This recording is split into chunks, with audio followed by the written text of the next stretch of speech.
Hey guys, welcome back. And damn, it is hot today. Hopefully this will be the last one, or the next video. This next video, I'm not sure. But I know we're kind of near the end, I think. It's located right next to the door. The room has air conditioning and TV, so basically that's all where the security guards end up gathering. After we take down the two guards on the first floor, there should be a six left. Six guards, huh? Then we'll have to get them all at once. If we don't, they'll set off an alarm unless we cut the wires for it. I'm not sure where, but they must both be reserving power and reserving wiring. Then that's a no-go. It'll be more realistic to take out everyone in the security room. Are their guards armed? The guards on the first floor aren't armed, but I heard they keep guns in the security room just in case. All the security guards in the basement have guns, though. I think they have more powerful guns in the security rooms, too. Since those guns are for indoor use, I bet they use machine guns with low caliber. They won't be accurate when they use at long range, but they're extremely powerful and dangerous when used in close quarters. They had an MP5 earlier. It won't be good for us if they have several more of those, but if we can take them out, the basement is ours. Coach, where's Satoshi-kun? I'd rather not move him, but we can't leave him in the enemy's hands either. Let's move him somewhere safe. I need to be with them, too. Which room is Satoshi-kun in? He's in the confinement room down here. He's been staying in here since last year. Satoshi-kan, looking at Shion's eyes, made her clear determination. The security guards who chased up to Ari were in the security room on the first floor. They had resumed their game of poker. They knew that the mountain dogs were coming and were combing the mountains. They were all aware that the Institute continued to be in danger, but their job was to stay in that room. And besides, they worked hard on their poker game. Of course, they weren't really concentrating on the game itself. They were still both chatting about the recent car chase and both seemed proud about what they had done. They were ordered to shoot at the tires, but they wished they had been ordered to shoot at Ari himself. They definitely would have caught him then, and they talked and laughed like that. When people stopped being on edge, that left them all more vulnerable. This was a perfect example. That's why it was only 2 seconds to suppress them. Put your hands on your heads. The security guards were professionals. They immediately realized the guns Akasaka and Shion were holding weren't toys. They already heard there was a gunfight in the basement of the Sunosaki residence. The security guards knew they weren't dealing with amateurs. They also knew they wouldn't hesitate to fire. That's why they surrendered so quickly. They had handcuffs on them already, so that it was easy for Kasai and the others to restrain them. The security guards never thought they'd be wearing the cuffs themselves. They had especially never dreamed of being locked up in a toilet. Their hands were cuffed to pipes behind them as they sat on the toilet seats. Their mouths were stuffed with hand towels and then covered with duct tape. Shion, clearly amused, remarked how she always wanted to do this to someone, because I couldn't help but laugh. So far, so good. The real challenge is the basement. They'll see us on the security camera. Is the camera black and white, and is the screen divided into 4 sections? I think so. It's one of those typical screens for a security camera. That means its resolution isn't that great, huh? In that case, I have an idea. Shion said maybe they've already suffered enough. The mountain dogs weren't only locked in the bathroom, but they had to go through extra humiliation. Let me guess, she probably took their clothes, or their security guard outfits or whatever, didn't she? Radio calls continued to come in from the mountain dogs who were fighting up in the mountains. The security guards listened to them intently over the speakers. From what they could hear, it was obvious the mountain dogs weren't doing well at all. They kept falling into traps, suffering heavy losses, all of which they never expected. It was clear that the mountain dogs were trapped, but they even started to think that they were being lured into something bigger in a simple military maneuver. The mountain dogs had made a mistake. They assumed the club members went to the mountain to escape in Hinamizawa. But they weren't wrong. They were simply being lured into their enemy's carefully prepared territory. The panicked voices of the mountain dogs, the Kano's yelling, and Okanoki's reprimands could be heard through the speaker. It certainly sounded like a war zone. Phoenix 1 to Phoenix. Break time is over. We're moving in. We'll take over the Heron's positions. We've already suffered critical casualties on our side, but the enemy has steadily retreated, and we already have them surrounded. We're almost there. We'll use Phoenix to overpower them. The Major will take command. I'm going to. We'll finish them off. Hey, the commander is going as well. Phoenix is going in too. It's an all-out attack. I can't believe this. Have most of our units been defeated? Who are we up against anyway? What kind of special unit are they? The security guards listening to the battle reports over the radio fluctuated between dismay and rejoicing. The cue chime rang suddenly. It was a warning chime that rang automatically when someone went through the entrance to the basement. When the chime rang, the guards were supposed to check the screen to see who was coming through. The one who looked at the screen needed a moment to comprehend what he was seeing. Hey, it's Director Ari. What? They could see the two security guards on the first floor restraining Ari and some girl. This is Director Ari, right? What's going on? I get it. The unit fighting against mountain dogs are a diversion. Those two are here to rescue Tomotaki and call the major and let her know we have the director. Hmm? The buzzer sounded and the computer panel displayed information about the car being used to enter. Commission Officer Pass ID 0001, Special Grade 1, Lieutenant Colonel Kyosuke Ari. Okay. Kyosuke, fingerprint confirmation. Okay. How strange the security guards brought Irie down. That made sense. But why are they using the Director of Security access card? Why are they even using his fingerprint? Why are they having him do that? Wouldn't it be quicker for the guards to do that themselves? One of the guards figured out, but it was too late. The door to the basement was open. The four newcomers forced their way inside. They ran through the security camera screen and were headed straight for the security room. They had them. As the door opened, the security guards started firing. Akasaka realized that if it had taken them a second longer to pull back, he would have been riddled with hundreds of bullets. One of the guards pushed the desk onto its side. The paper cups on the desk fell to the floor, spilling coffee everywhere. They used the desk as a barricade. The other two guards started to shoot at random. As long as the guards were shooting at the rescue unit, they couldn't counterattack. One of the guards activated the emergency alarm, and another picked up the submachine gun off the wall. The other one picked up a gas mask. It was impressive they got their act together so quickly. A situation like this would result in a fierce gun battle, meaning it would take quite a while for the rescue team to suppress the guards. The emergency alarm sounding in the basement reminded them that their surprise attack had failed. Shit, we couldn't do it. But they're stuck in that room. While they're there, we rescue Satoshi-kun and Tomotake's-san. The mountain dogs outside would definitely hear that alarm. If it took too long, the enemy would come to block their escape route. Then they'd be trapped inside. Right. I think there was something about dealing with those intruders in the security system. He started to speak while he tried to recollect this. Shion told him that he should have remembered something like that before they came in. I remembered a voice came over the speakers. There has been an emergency in the entrance block. There's been an emergency in the entrance block. All areas and research center will shut down as an emergency measure. All entrance area staff are together in the security room and put on gas masks. Please follow the security guard's instructions. A gas will dissipate automatically in the entrance area within 2 minutes. I repeat. So I'll have to take them down, cancel the alarm within 2 minutes. We'll be in big trouble. What kind of gas are we talking about here? Is it poisonous?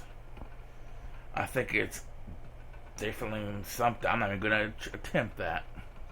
If you inhale a lot of it, it's dangerous, but it's not deadly. It only takes a few seconds to take effect. There are many symptoms, but the most common one is to sneeze for about 30 minutes. Is that also called red agent? The military used it to secure enemy territories. They either had to run out of there immediately or take over the security room, but since the area had been sealed off, they couldn't escape. But there were armed guards in the security room, and if the rescue unit members even peeked around the corner, they'd be shot at mercilessly. Damn, this won't work. We can't aim and shoot in this situation. The basics of indoor combat grenades, huh? Shit, we don't have any. If we rush in, we'll be shot at. What can we do? Satoshi-kun is finally within my reach. Damn it. Shion pressed her forward against her gun, gritting her teeth in frustration. As Kasai analyzed the situation, he stood up and spoke. Everyone, let me handle this.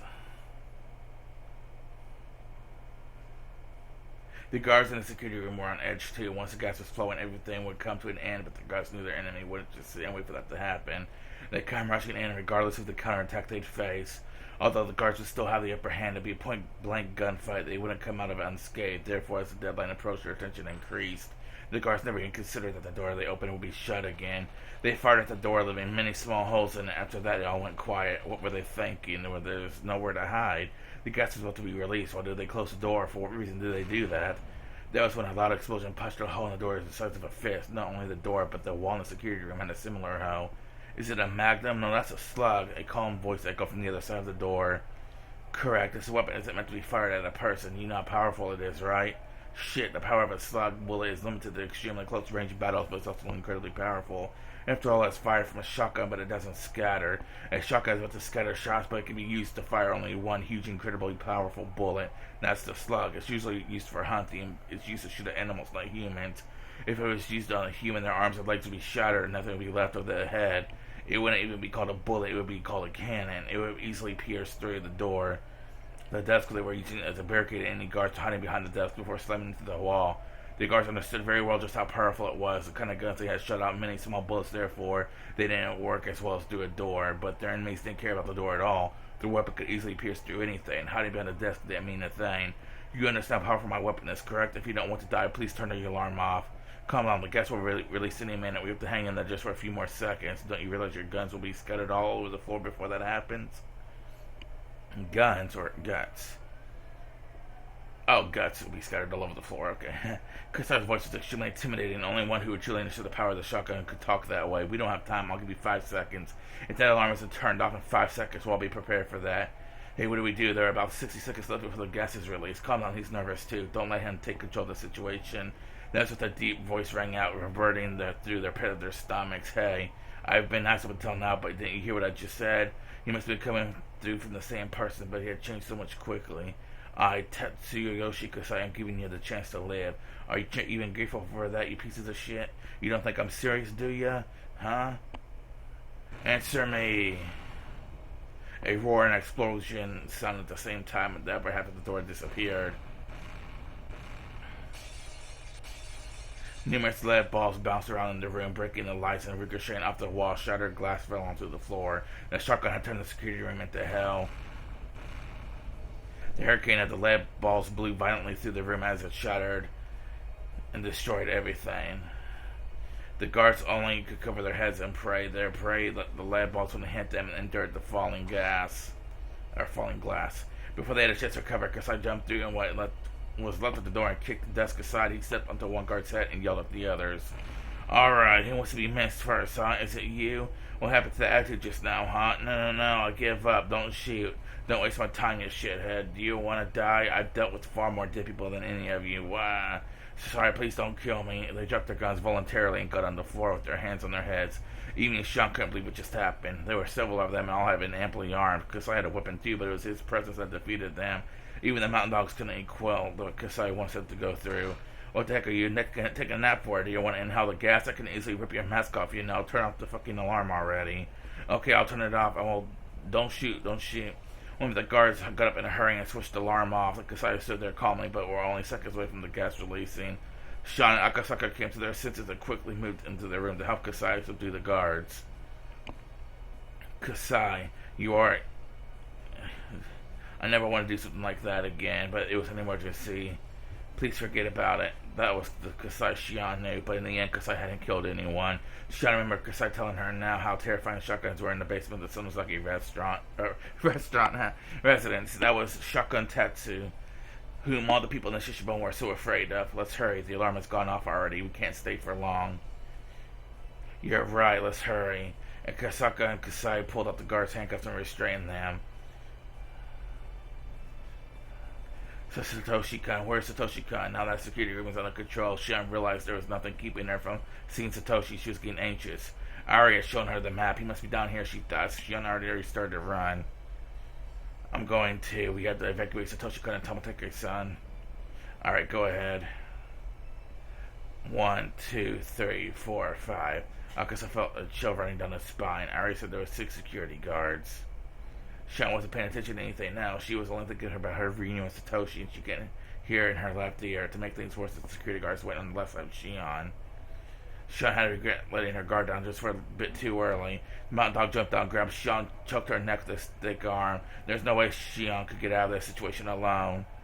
I already saw what had happened. Fortunately, their backs were turned towards him. There was our chance to attack the enemy. But today, Ari had lost all confidence in himself. He felt he hadn't done anything right at all today. Fighting wasn't his experience, so there wasn't really anything he could have done, but he was able to disappoint himself for not being able to help just the same. But in that moment, he was the only one who could do anything. If possible, he wanted to get Kasai or Akasaka. They were both very reliable. They could take out the man in an instant. But there was no time for that. Only in the moment was his back fixing Ari, and if Ari didn't do anything, the dog was sure to take Shion hostage, creating a deadlock. Enemy backup could arrive at any moment, so being in a deadlock would mean death. Therefore, Ari couldn't depend on anyone else. He had to resolve the situation himself. He only had one chance. Once the unit member turned around, the deadlock would begin. But was there even a way for Ari to knock him down in one shot? No, he had to. He must. That would be something that only Ari could do. Ari took a mechanical pencil out of his pocket. That was probably the strongest weapon he had. Wow. Yeah, ow. Damn it, Director, ow. Ari set the man's neck with this mechanical pencil, but only scratched him a little. What was he thinking? The man drew his gun and pressed it against Shion's head and created a stomach, just as Ari predicted. Sorry, I was only thinking about Satoshi-kan.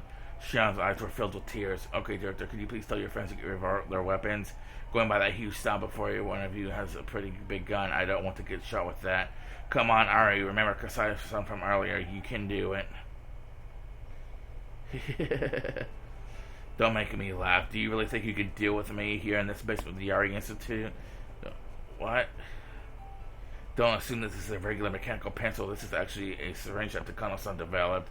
Do you want to know what was in it? Do I need to explain? What? If a regular person had said that, it wouldn't have worked. But Ari was wearing his white coat, and the basement was his territory. When he just said something very believable, he wanted to believe that Ari was lying, but he started to feel an itch on the back of his neck. H178 is a drug Takano-san created. It's the masterpiece of the 170 series. There is no treatment, and symptoms such as confusion, delusion, headaches, and running nose, stuffy nose, constipation, many other things will start within a few minutes. In the end, you will scratch your butt so hard you'll bleed to death. The only cure is to take the antidote within 1 minute. That's a lie.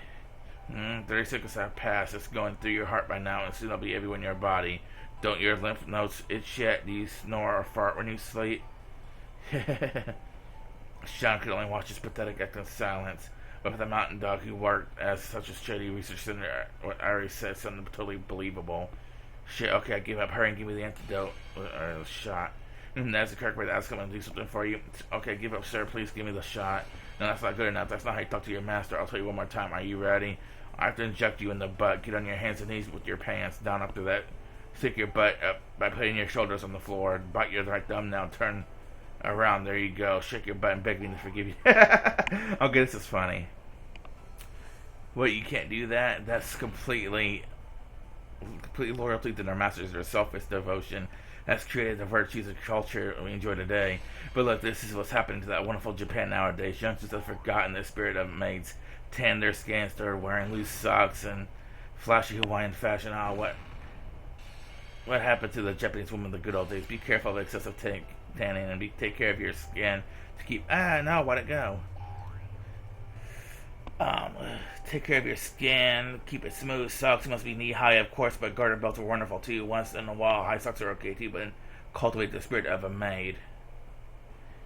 Come to think of it, Japan has forgotten all about wasabi, aesthetics, and maids. The low birth rate and age population continues to grow, and it's only a matter of time before media or starts targeting the audience. Until now, older women serious were treated as shade in porn shops, but eventually occupy a huge corner. Middle-aged women and maids are just different kinds of toilet detergent. They're dangerous to mix. If you mix them together, then you'll get a housekeepers, not maids. And housekeepers will be the series of videos people watch. That wouldn't mean the extinction of maids. What time comes? God, it's not giving you enough time to read it. Oh my God. Wow, made in heaven. Yeah, there was no way in time to read all that. Okay, middle-aged women are definitely mixed together, okay? The moon will shatter and the sad rain upon the world, and the asteroid belt will cover the earth. What is his judgment day? Prophesies in Revelations when the great maid headbands cover the world and the true kingdom maids will revive. God, yeah, that was going way too fast.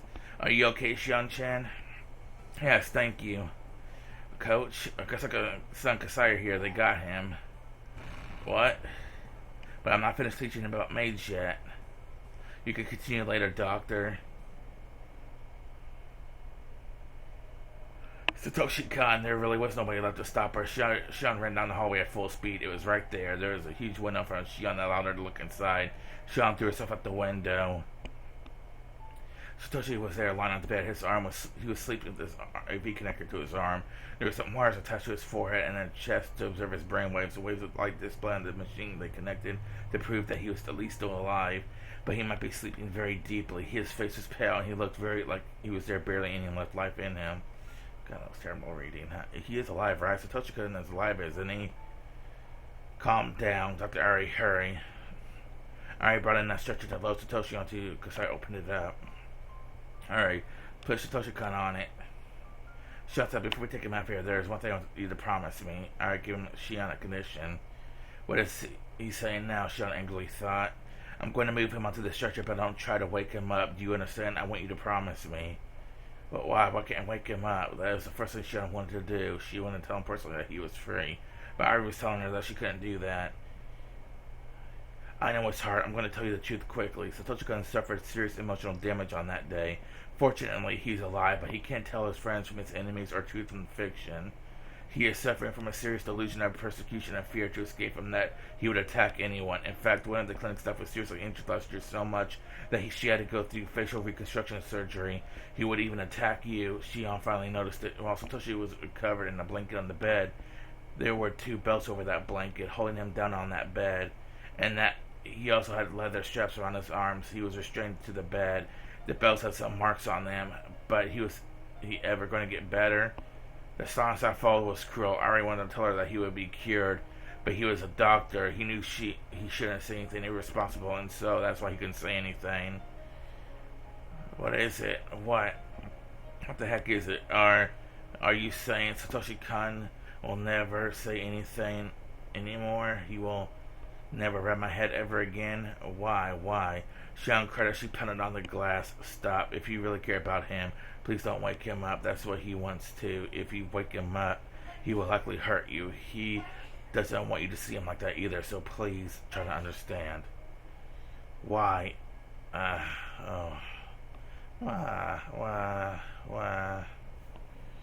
Shion sat down the window and hit the floor, crying uncontrollably. She scratched at the floor. The sigh of reunion in her anger made her claw at the tiles. If Satoshi Smile was there under the floor, Shion would scratch until all her nails were gone. But Satoshi was under the floor. He was right there. He was sleeping on the bed, and he wasn't supposed to be woken up. But there is some good news too. His very small change, but his brainwaves have improved just a little in the past year. Human bodies are strong. The same can be said about their brains. There have been cases of people who received fatal injuries to the brain yet completely recovered. Satoshi-kun is trying very hard to come back. He's continuing to fight. I won't give up either. I'm doing my best to bring Satoshi-kun back to our side. And I will bring Satoshi-kun back to Hinamizawa. The brain is what moves people, but the brain is only part of a body. If something happens to the brain, the person will end up changing. That change hurts the person themselves as well as the people around them, and the hurting the others hurts that person even more. Ari recalled his parents, the abnormal change in his father. His mother was not able to understand it was caused by a brain disorder. That was enough. That was sad enough. That was the reason why Ari became a neurologist. Right now there was a young boy before him and a young girl. Before him was a fragment of the sadness from that day, a fragment of the day's regret. After his father's death, Ari learned that he was misunderstood, that it was due to a brain disorder, but it was all too late by then. He regretted not getting it into a study of brains 5 years earlier, but it was too late. Now he studied and experienced so much he had achieved things and had confidence. He still had regrets about that day. Ari holds his fist tightly and spoke without hiding his tears. I promise, I bet my life on it, I will bring Satoshi-kun back to Hinamizawa. I promise you, Satoshi-kun is coming back to fight. Oops. Trying to come back. If you reach out to each other, it will happen. Shion-san, please trust me and wait. I promise you. I'm going to bring him back to Hinamizawa. Ari vowed this from the bottom of his heart, and he realized something. Ari realized that everything he had done was in preparation for this day. The 2 people in front of him weren't his parents, but he was going to rid himself of his regrets and devote himself to that promise. Really? Are you sure? Is Satoshi-kun coming back? Really? Why?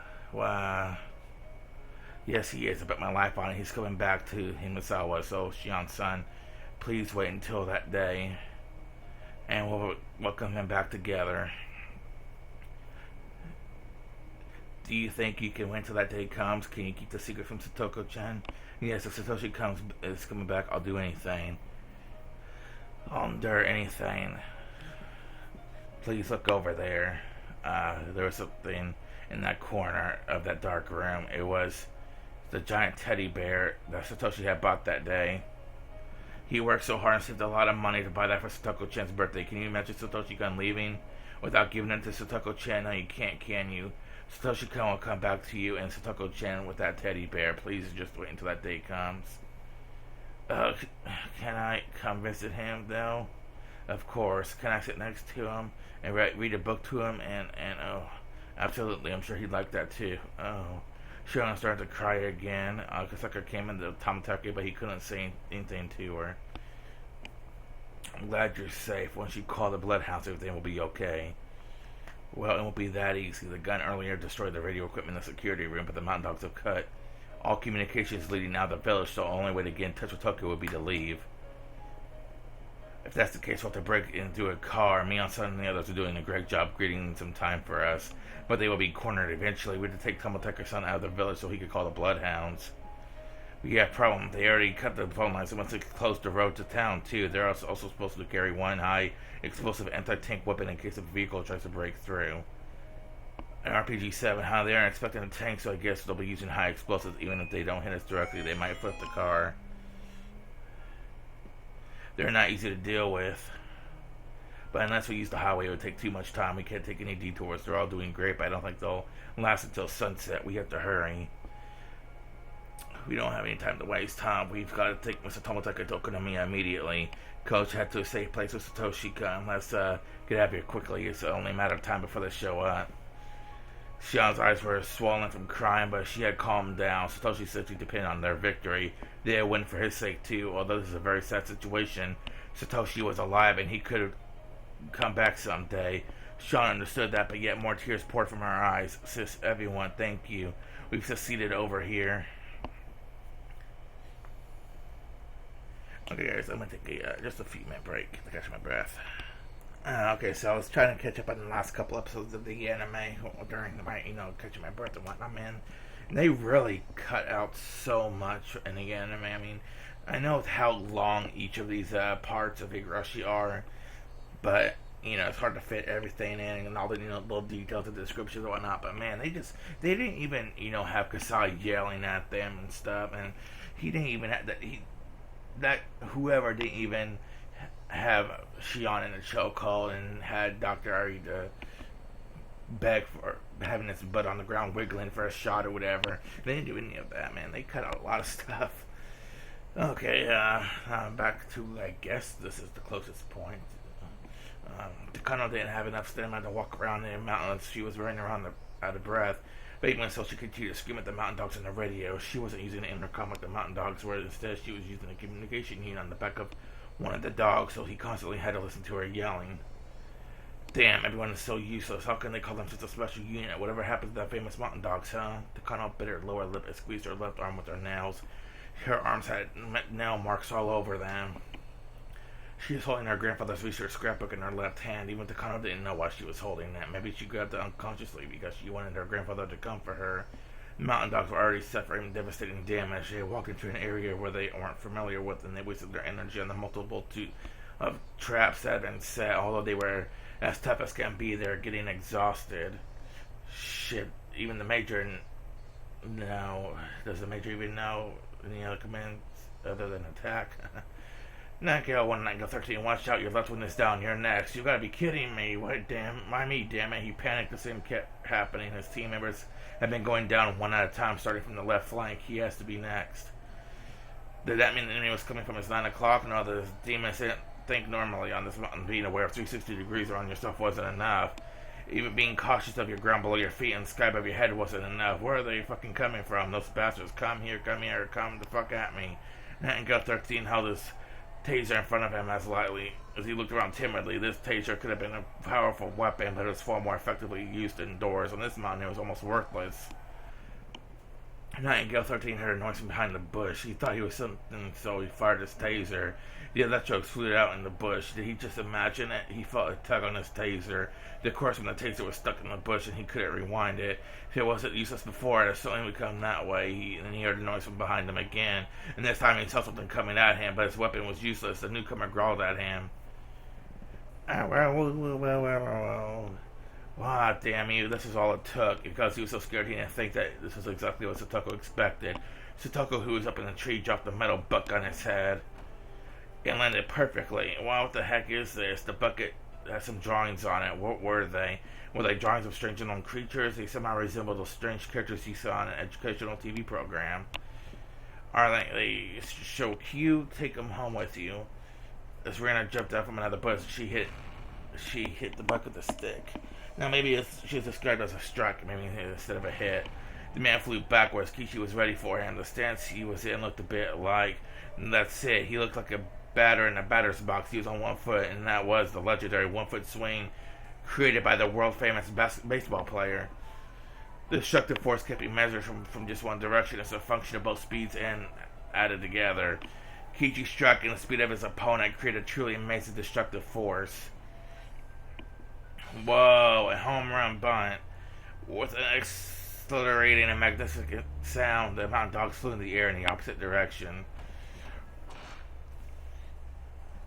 Then he rolled on the ground and stopped, and Rika awaited him. It was almost as though they calculated that he would end up there. Poor thing, pat, meep. Rika patted the bucket happily. This comforting moment for Nightingale 13 only lasted for a second. Mila shot her taser at his butt. Nightingale 13 jerked for a moment, then went limp. He hit another one down. Let's tie him up. Kichi and Rena jumped on and tied his hands and went behind his back with the wire. Oh well, that was great. What a team we are. Oh, that was perfect. We shall do combination 7 next. Oh, I want to do 5 again. Oh, you looked at one, did you? You might have a hidden talent for using traps, ain't you, son? I knew Stucco high-fived. While Kichi and Rena tied Nightingale 13 up, Rika tried to sense something in the air. Meep. Bing, I felt something coming towards us from that direction. Meep. There are 2, and they are both very scared. Nipa, Rika reported to Mia. She was a bit like a radar. Mia didn't even care about the guy they had just cut and knocked out. She was trying to figure out their next move while looking at Satoko's map using the info Rika gave her.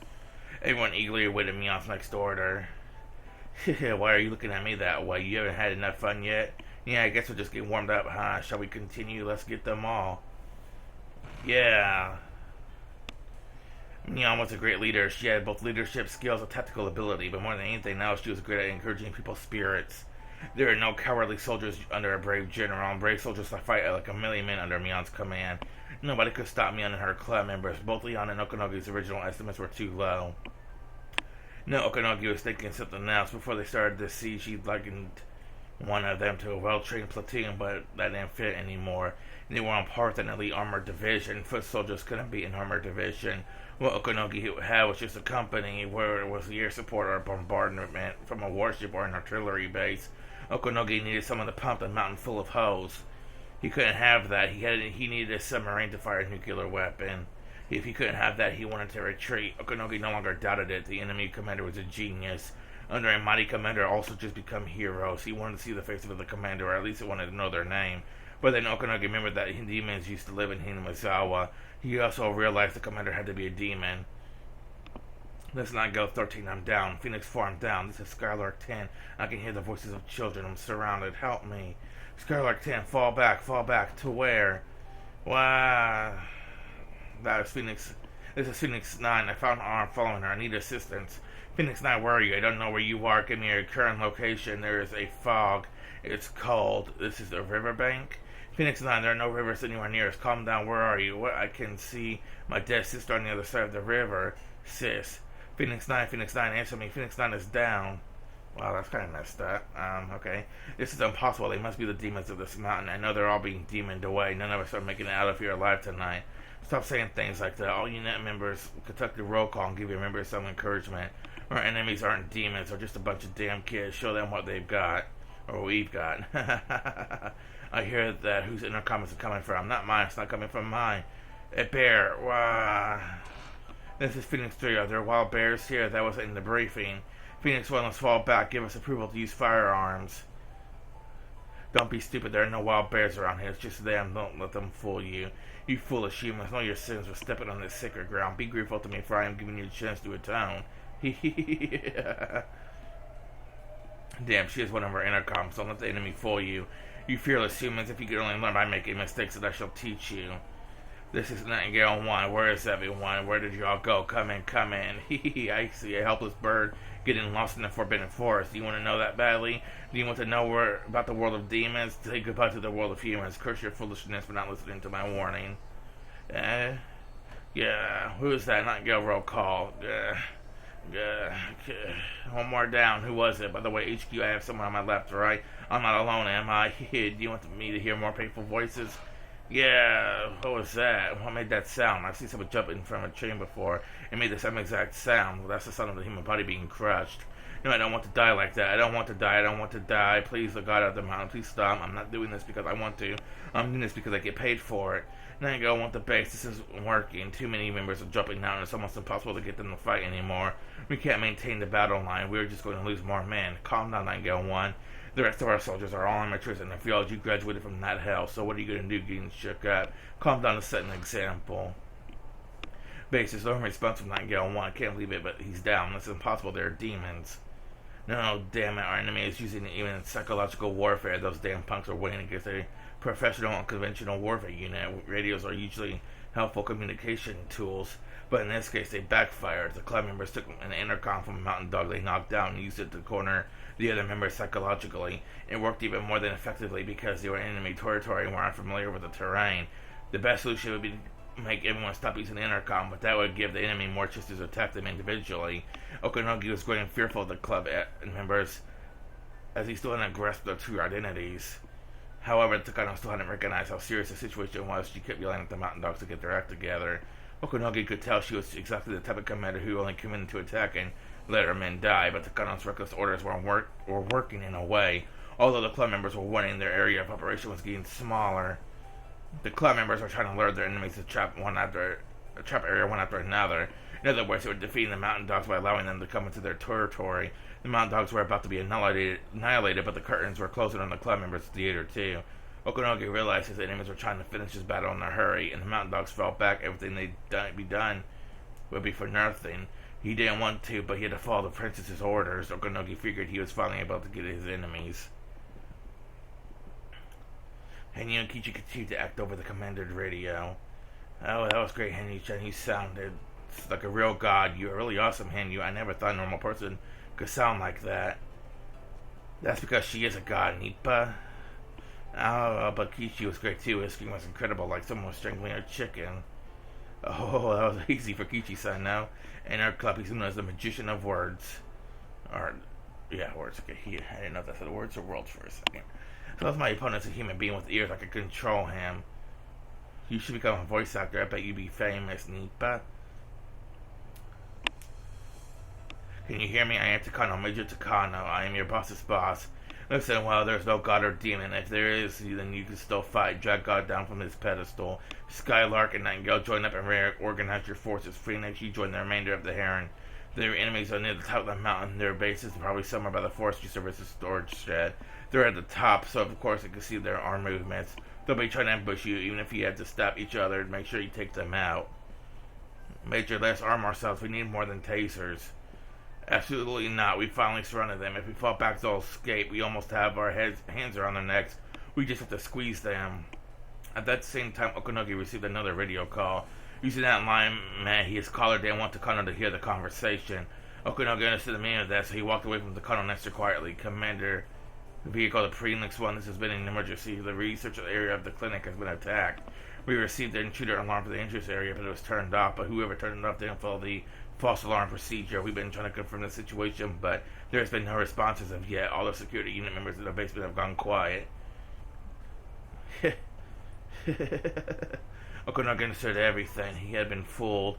He suspected a diversion, but he never even thought that the heavily armed security unit of the mountain dogs could be bested. If the enemy's soldiers were in camouflage, and he wouldn't have been fooled. He underestimated them because he thought they were kids, but now he really understood. He understood the reason why no adults will shut up in this battle in the mountain. I get it. Do you let the Cuckoo in Tokyo know? Not yet. Would you like me to? Do it now. Tomotoki has escaped. We've closed their escape route, but I guess it's no use. They defeated even the armed security unit within seconds. I don't think one RPG could stop them. Should we send reinforcements to the blockade team? Fool, if we had an extra men, the princess would have already sent the men. Actually, you're the only one who isn't doing anything. Get in touch with the blockade team. Tell them to be prepared for a vehicle trying to break through the roadblock. Roger. Alright, I'm gonna take another few-minute break. Catch my breath. Okay, that was much needed, but my throat still hurts, though. Roger, we'll get ready. Everyone, listen up. Just found out the clinic has been attacked. and there were such hostages escaped. The enemies expected to break through the blockade, get the RPG ready. We'll fire on them all at once. We have permission to shoot. One of the mountain dogs nodded and opened a narrow case of the trunk in the van. In that case was a powerful anti-tank weapon designated RPG-7. This is a weapon they said changed the history of modern warfare. Although this terrifying weapon had a firing range of over several hundred meters and was capable of burying most tanks in existence. The dawn of this weapon meant that we are now in the age where a lone foot soldier possessed the firepower to destroy a tank. It was capable of reshaping the history of warfare. That was the RPG-7, which was the four members had an MP5, the weapon used to destroy the tire on Ari's car. There is no question that this blockade team was well armed. They waited in the van until they saw the enemy vehicle show up. Once they saw a suspicious vehicle, they were planning to stop it by moving into the middle of the road. But they were all intending on destroying that vehicle by firing all at once. They all watched very, very carefully for suspicious vehicles coming from Hinamizawa. There was only one road that connected Hinamizawa to Okonomiya. It would take more than half a day to get there if they used a different route. Their blockade was where the gravel road changed to a paved road, and that was what people called the village border, and that was the last chance to stop anyone from leaving. Hinamizawa was at a higher elevation from that point, so the vehicle would be coming downhill. They were probably expecting to have a barricade as well as heavy resistance from mountain dogs. If they wanted to pass this point, they would be by force. They could start gunfight, but this would take too much time. Since they didn't want to waste any time, they should have avoided unnecessary contact. Someone's stomach growled, but no one made fun of it. That was understandable since all the members were getting ready for battle. Nobody even wanted to laugh. We looked at the clock. It was almost noon. Of course, we'd be getting hungry. At the time, they heard a noise coming from the direction of Hinamizawa. Obviously, the car was going fast. Here they come. The van moved to the middle of the road and stopped there. Some of them hid behind the van, and some of them hid in the bushes on the side of the road, and they pointed their guns at the suspicious vehicle coming towards them. The car must have been going very fast, but this straight road, no matter how fast it was going, it couldn't escape. The car happened to belong to Kasai. The shining black paint and the sound of the engine made it clear it was a very nice car. We wait until the last possible second. We can only fire once. Make sure to get them one shot. The RPG-7 fires unguided rockets, therefore hitting a quick-moving target is extremely difficult. In this case, however, their target was straight ahead. If the car tried to swerve suddenly, it'd flip. If that was the case, it was not necessary to shoot directly at it. Besides, according to what Kasai said, his power can easily flip a car without a direct hit. Even if there was only one chance to fire, the mountain dogs were definitely in an advantage position. Tomotake's-san, a suspicious van is blocking the road. Please stay low. Careful, try to hit the nose of the van. I know, I've done this before. The mountain dogs aimed at the vehicle was coming right for them. Not yet. Wait until it's within 100 meters. I know, just range me. The mountain dogs in the bushes laid in wait, ready to fire. The rocket on the tip glinted eerily like it was waiting for its prey. 200 meters, 150. Prepare to fire. The soldier put his finger on the trigger of the RPG-7. Whoa. I'm prepared for impact. 100 meters. Fire. What happened? Did the RPG-7 fire? Was the one measure the distance next to the shooters and noticed something? The shooter soldier had been hit. Shoulder's been hit, okay, and it was tumbling to the ground. Was there a sniper? I didn't hear anything, so it must have been from over 100 meters away. Who cares? Fire, fire, fire. Only their regular guns can stop the car now. The other mountain dogs all fired at once, but immediately they realized something. The car had been hit by a hail of bullets at close range. Any normal car would have been shot when I fire in short order. But there was nothing. This wasn't a normal car. Of course it is. That's the Sanozaki family specially made bulletproof limousine. Kasai. The spotter picked up the RPG. Don't let him fire. Huh? Do you think I'm going to miss him at this distance? Shun and Kasai were far beyond that straight road. They were in the enemy's blind spot on the other side of the hill on top of an abandoned car. Shion was on her knees checking the mountain dog's movement with the paramilitary-grade high-power binoculars. Kasai was lying on top of the car with a sniper rifle in his hands. Sean figured this would be where the mountain dogs would place their ambush, so the only way for them to beat the dogs was to snipe at them. But Shion and Kasai took sniping lessons in the U.S. during the Dim conflict. Kasai was now aiming at the man who picked up the RPG and was trying to make position with it. Hurry up and fire it. What? Again, the RPG was a fire, and down on the ground, the two who tried to shoot were both groaning and clutching at their wounds. They were both shot in the shoulder. Their wounds wouldn't kill them, but they definitely couldn't fire that rocket. The car had arrived and my dogs were screaming. They dove out of the way. Akasaka must have been used to driving this kind of situation. He hit the nose of the van just right and broke the blockade. The van was hurled away and spun in a circle. After that, let's go, let's go. As the mountain dog tried to get back in the van, shot a concise shot at them. There was a delay between the impact and the sound of the gunshot. An extra long-distance snipe. He must be a veteran sniper. Also a veteran spotter. They must know exactly where we are. Their aim is just too precise.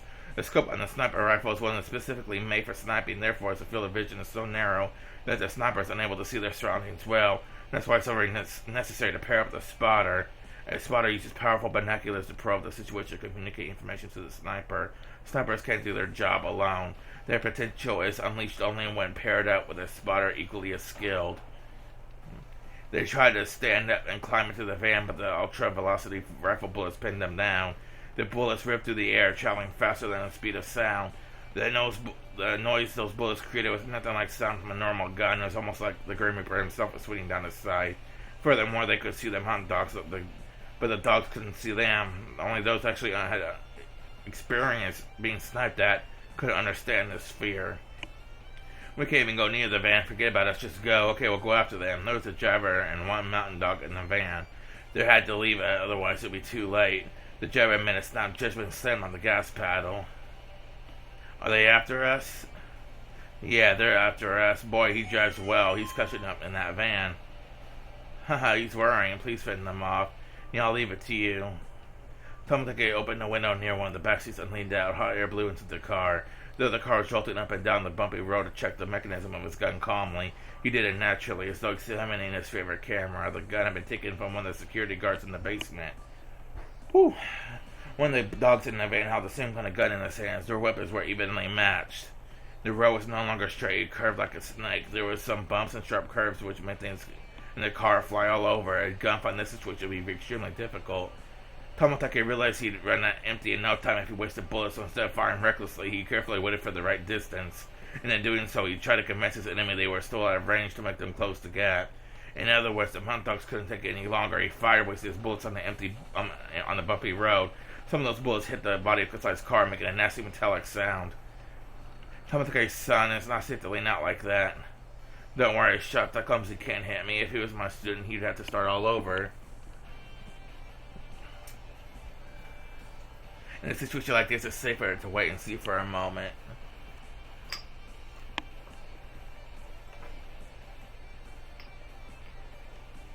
And depending on that prediction, don't try and shoot the target.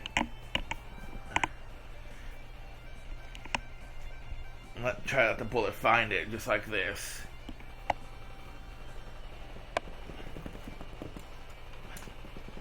Tomotage fired for the first time after cautiously waiting for the perfect moment. Those who understood guns would be fascinated with this shooting form. His stance was so firm, but he didn't lose control even in the violent burst of shots. Yet there was no unnecessary tension, just enough slack. Despite being in such an anomalous position as leaning out from a car, Tomotage was shooting very precisely. It was nothing like what the mountain dogs did earlier. He was just shot at the right times as the bullet went where it was supposed to go. It was hard to believe that they were using the same gun. Nasty metallic sounds etched themselves into the body of the van, which made the mountain dogs realize just how good Tomotage was. Shit, he's a good, crazy shot. Crazy good shot. He just is some office worker in Tokyo. I heard it once before. First Lieutenant Tomotage was transferred into the offices after an accident, but during his instructor years, he taught marksmanship for unconventional warfare units. What are you saying? He's saying Tomotage started to aim for the driver's seat to pressure them to give up. The mountain dogs could tell they were in a predicament. Tomotage was capable of hitting his targets easily even on such a bad road. Furthermore, they were in a bulletproof limousine, while the mountain dogs were in a regular van, the van which incidentally was facing the limousine in pursuit. All his shots had just been warning ones. Unless the mountain dogs caught up to the chase, Tomotage would start shooting them soon enough. They had no chance of winning. The Phoenix was in the pursuit vehicle. The blockade was broken through. That's enough. Don't go too far. Tomotage is an expert sniper. Don't throw away your lives. What do we do? Can we let them go? Roger, this is the pursuit vehicle. Bending in pursuit. We're falling back. Looks like they finally gave up. They're slowing down. Whew. Even after such a gunfight, you're still so calm. I bet you've gone through that quite a bit, huh? It's all thanks to my training. Tomotage has laid back into the car, raised his fist in victory. He was an easy going as ever, even after a gunfight. Of course, I felt like he was finally getting to know Tomatake for the first time. Ooh.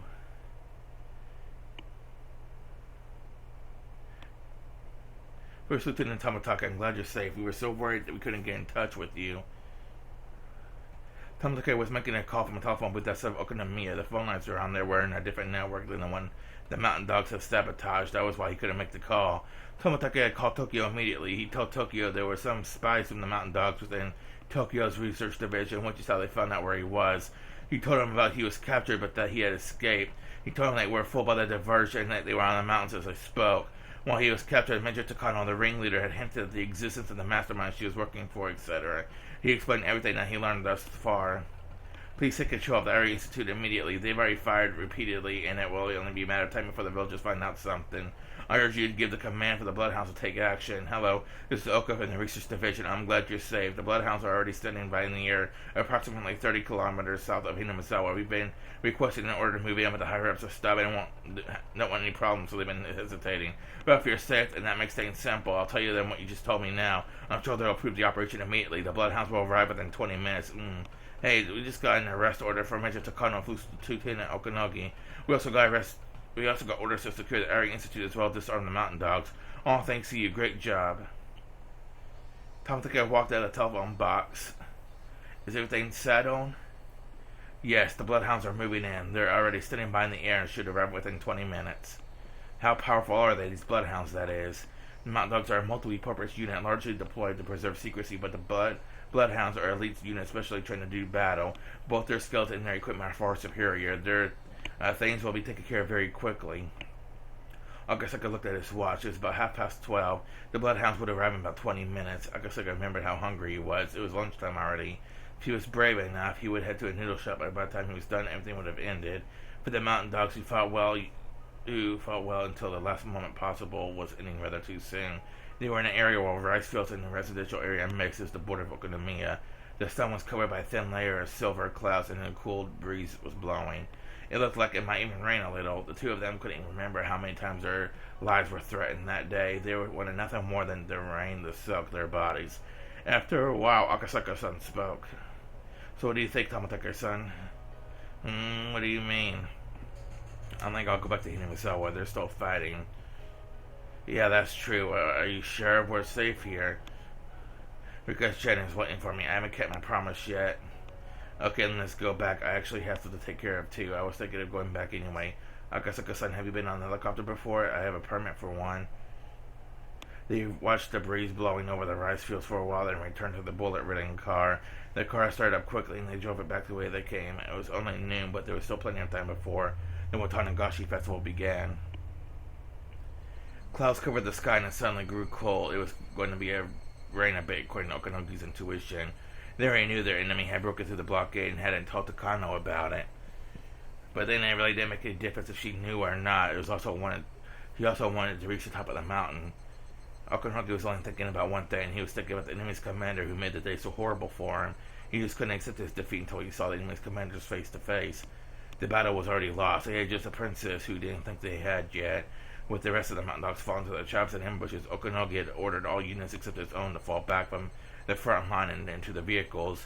The only ones left to go on were the very determined Princess Okanogi himself and a handful of exhausted members of the mountain dogs who could barely walk.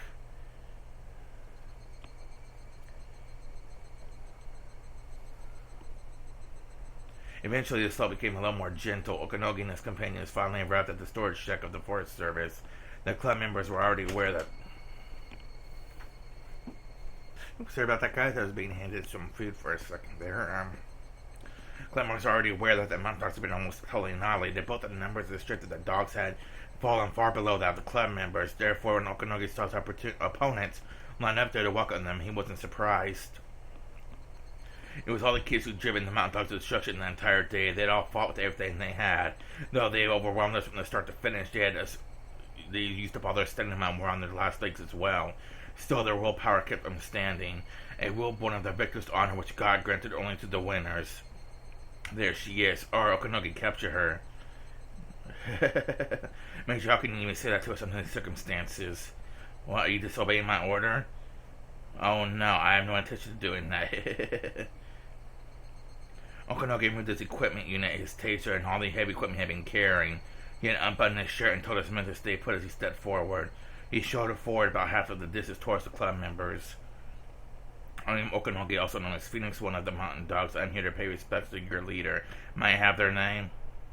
The club members looked at each other, and one of them was a girl taller than the others. She couldn't be that old, but her hawk-like eyes were as sharp as a veteran soldier's. Okonogi didn't know their circumstances, but only those whose lives were threatened on a daily basis had eyes like that. I am the leader of this club. My name is Miyan Sanozaki. The girl stepped forward. How old are you? No, your age doesn't matter. From this turmoil at the police station this morning to this battle on the mountain, were you responsible for all of it? The girl didn't answer, but her silence confirmed it more strongly than anything she could have said. You've won this battle. Our princess is the only one who couldn't understand that. There's nothing else we could do at this point. Tomatake broke through the blockade. I'm sure he's already called Tokyo. I don't know when this suppression unit will arrive, but it's just a matter of time, I'm sure. If you want to laugh, go right ahead. Okonogi, what are you doing? That's the enemy commander. Take her down. Don't pay any attention to her. Do what you want. You are a leader, and so am I. You understand, don't you? Is he surrendering? I can't understand. He was in charge of a whole army, and all his men are down, so he can't just nod his head and accept defeat. So the defeated general can only requite himself by sacrificing himself, huh? Fine, do what you need to satisfy yourself.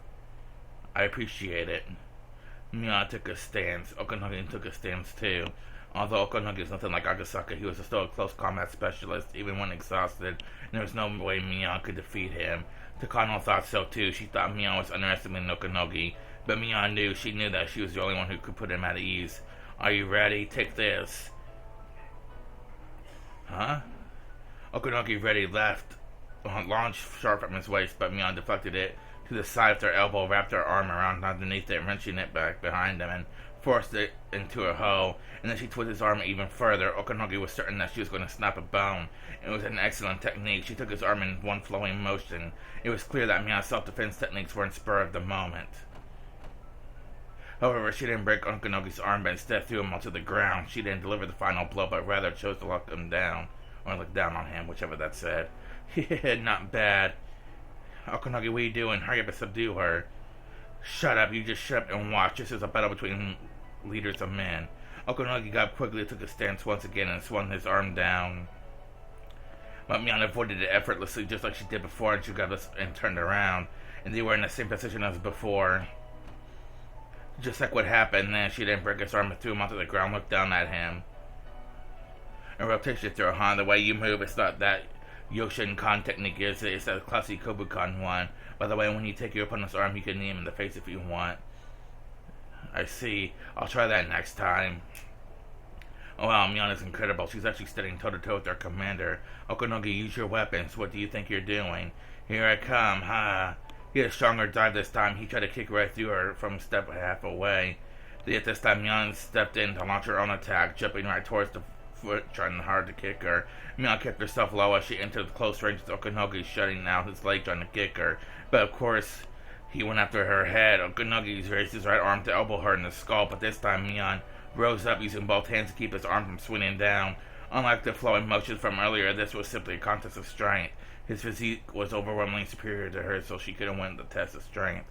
But suddenly Miyan let go and allowed Okonogi's elbow to come down.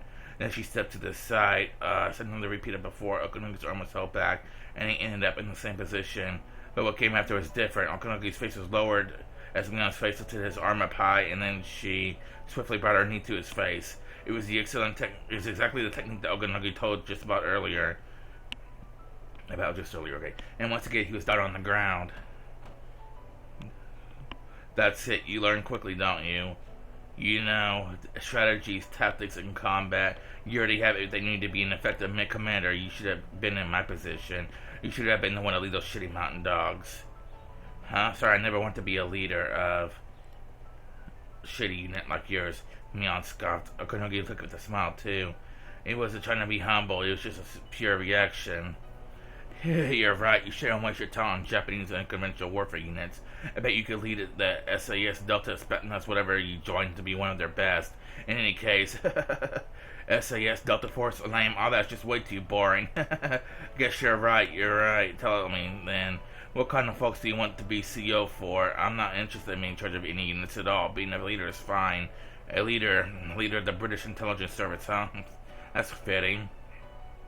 No way. Listen, there's only one club I want to lead. That's the club in our Hinamsawa branch school. I'm not interested in games without penalties. The magician of words, Kichi Mibera, seeker of all things adorable and cute, Rena Rigu, Trapmaster Satoko, and charming Taisa Rika-chen, and last but not least, our newcomer, Henyu Furude. I'll never find anything more fun than playing with them, even if I searched the entire world.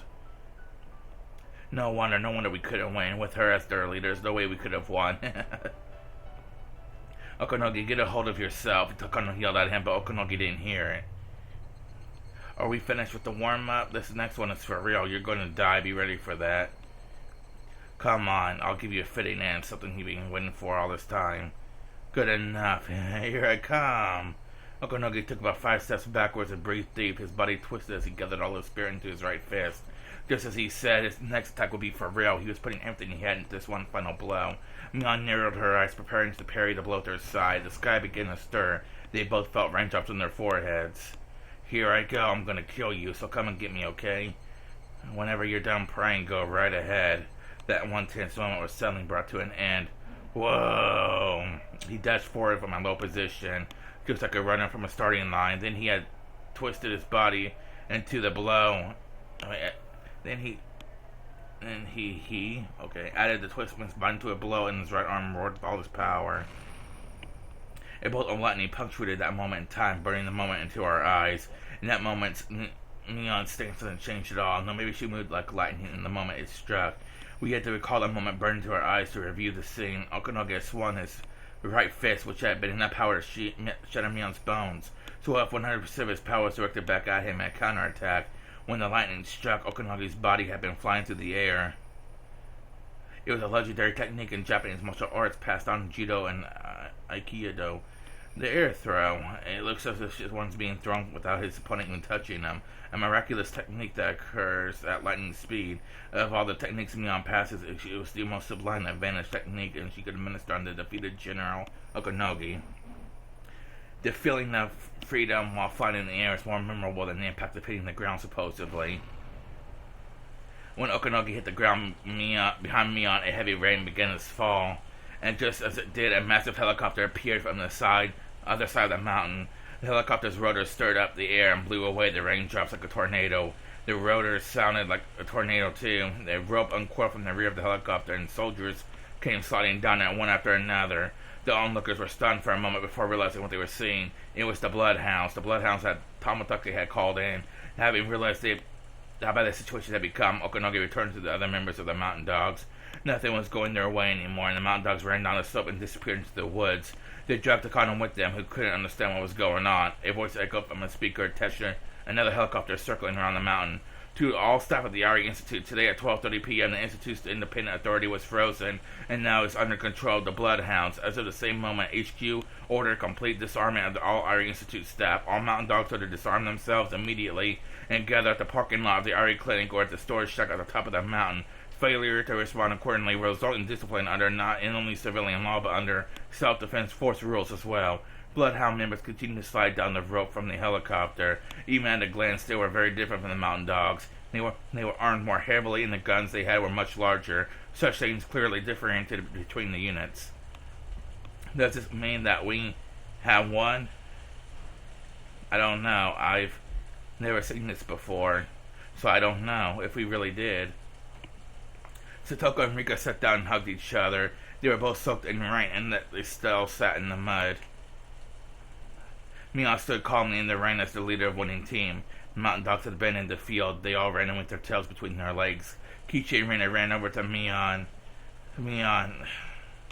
Min-chan, it's over. Yeah, our club activity is over. Rika-chan is safe. Everyone else is safe. Min-chan is our victory. You led us this far, Mion. It's all thanks to you. But Mion didn't seem to be listening to Kichi and Rena. Indeed, she mumbled to herself, I like punishments. Club activities can be cruel, huh? We have to decide who's the loser, so that means everyone looks down on whoever does lose, right? We don't look down on anyone, we just do the punishment, that's it. Yeah, we do the punishment, that's it. We all enjoy laughing at the loser and then forget about it. That's what I like what we do. We all laugh, including the one who came in last. Nobody gets hurt. We all laugh and then we're done with it. That Okanogi guy thought he couldn't purify his sins unless he was defeated by me. I mean, sure, he got pretty serious. We were almost killed, too. But it's all over, right? The game is over, and even though it is, there's no punishment for the mountain dogs. I mean, I might have realized something when she threw Okanogi. Kishi didn't think anyone else could understand that. I don't know what you're trying to say, Mion. Forget about him. It's all over for them anyway. Yeah, you're right. Everything is all over for now. We're alive. Nobody else got seriously hurt. So let's enjoy a happy ending. That's right. Nobody got hurt. It really is a happy ending. While they hadn't yet confirmed Shanaka's safety, they were correct. This was the happy ending that they all been fighting for. However, Mion was still thinking. She's only understood the reason for that in the moment the thunder struck. But as soon as the flash of lightning disappeared, her understanding vanished as well. All she could remember was that she noticed something very important, and that shortly after she completely forgot about it. She could only feel a great sense of loss. Bloodhounds soon surrounded the club members. At first they thought the club members were their enemies, but when Tamatake appeared, he explained the whole situation. The commander of the Bloodhounds appeared to beg the club members not to say a word about anything, as it was a politically sensitive incident. It was amusing to see a man... oh, God. Okay, there we go. It was amusing to see a man like that beg while carrying all those weapons. Of course, they had no intention of talking to anyone about it. Once it ended, it all felt like a bad dream. If on the following day someone asked them what they'd been doing, they might not remember it. This day was that unrealistic for them, so even if they were asked, they wouldn't say a word. Ricochet, I'm glad you're safe. Akasaka, I'm glad you're safe too. Meet. It all worked out great too. Are you all alright? The clinic has been occupied by watchdogs. The mountain dogs are all surrounding too. Dr. Ari and boy he was hiding with had been put under the Bloodhound's protection as well. Coach is safe too, is he? I'm very glad about that. Wait, a boy? I wonder who that could be. Perhaps Tomodachi-san or Akimura-san were injured. Satoko, I'm very happy for you. Rika's smile made it clear on what she had gone through. Someone could only smile like that after a long, exhausting struggle. Satoko had no idea what that smile meant. How much time would it be needed to make her understand? Still, Ari will do something about it. For certain, he will bring Satoko's Nini back home. That's right, Satoko. You haven't taken your shot today, have you? You can't forget about that. Quite true. How troublesome. I can't forget about that shot, even in this situation. Satoko seemed to have no idea that her medication was connected to the syndrome. Perhaps she was already aware, but pretended not to be. Rika vowed to herself that no matter how long it took, she was going to witness with her own eyes the moment her best friend finally parted with their tragic past.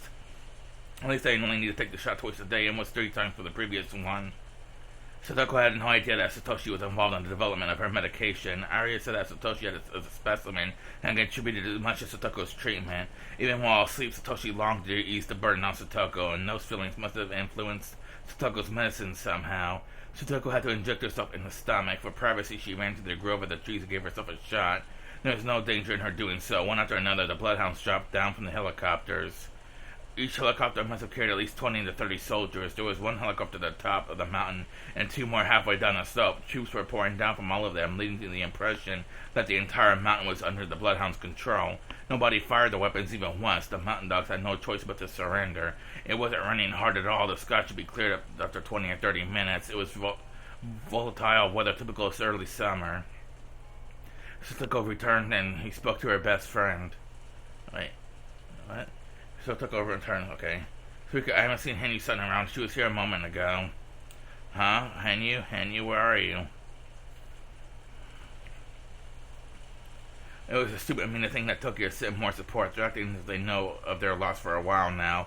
I was the only one who didn't know. What's going on? Tell me this minute, Okanogi. This is it. The Bloodhounds Tamateka called them in. The Bloodhounds? I've heard their names before, but aren't they similar to the Mountain Dogs? Why aren't they fighting back? You've got to be kidding me. We Mountain Dogs are simply a counterintelligence unit.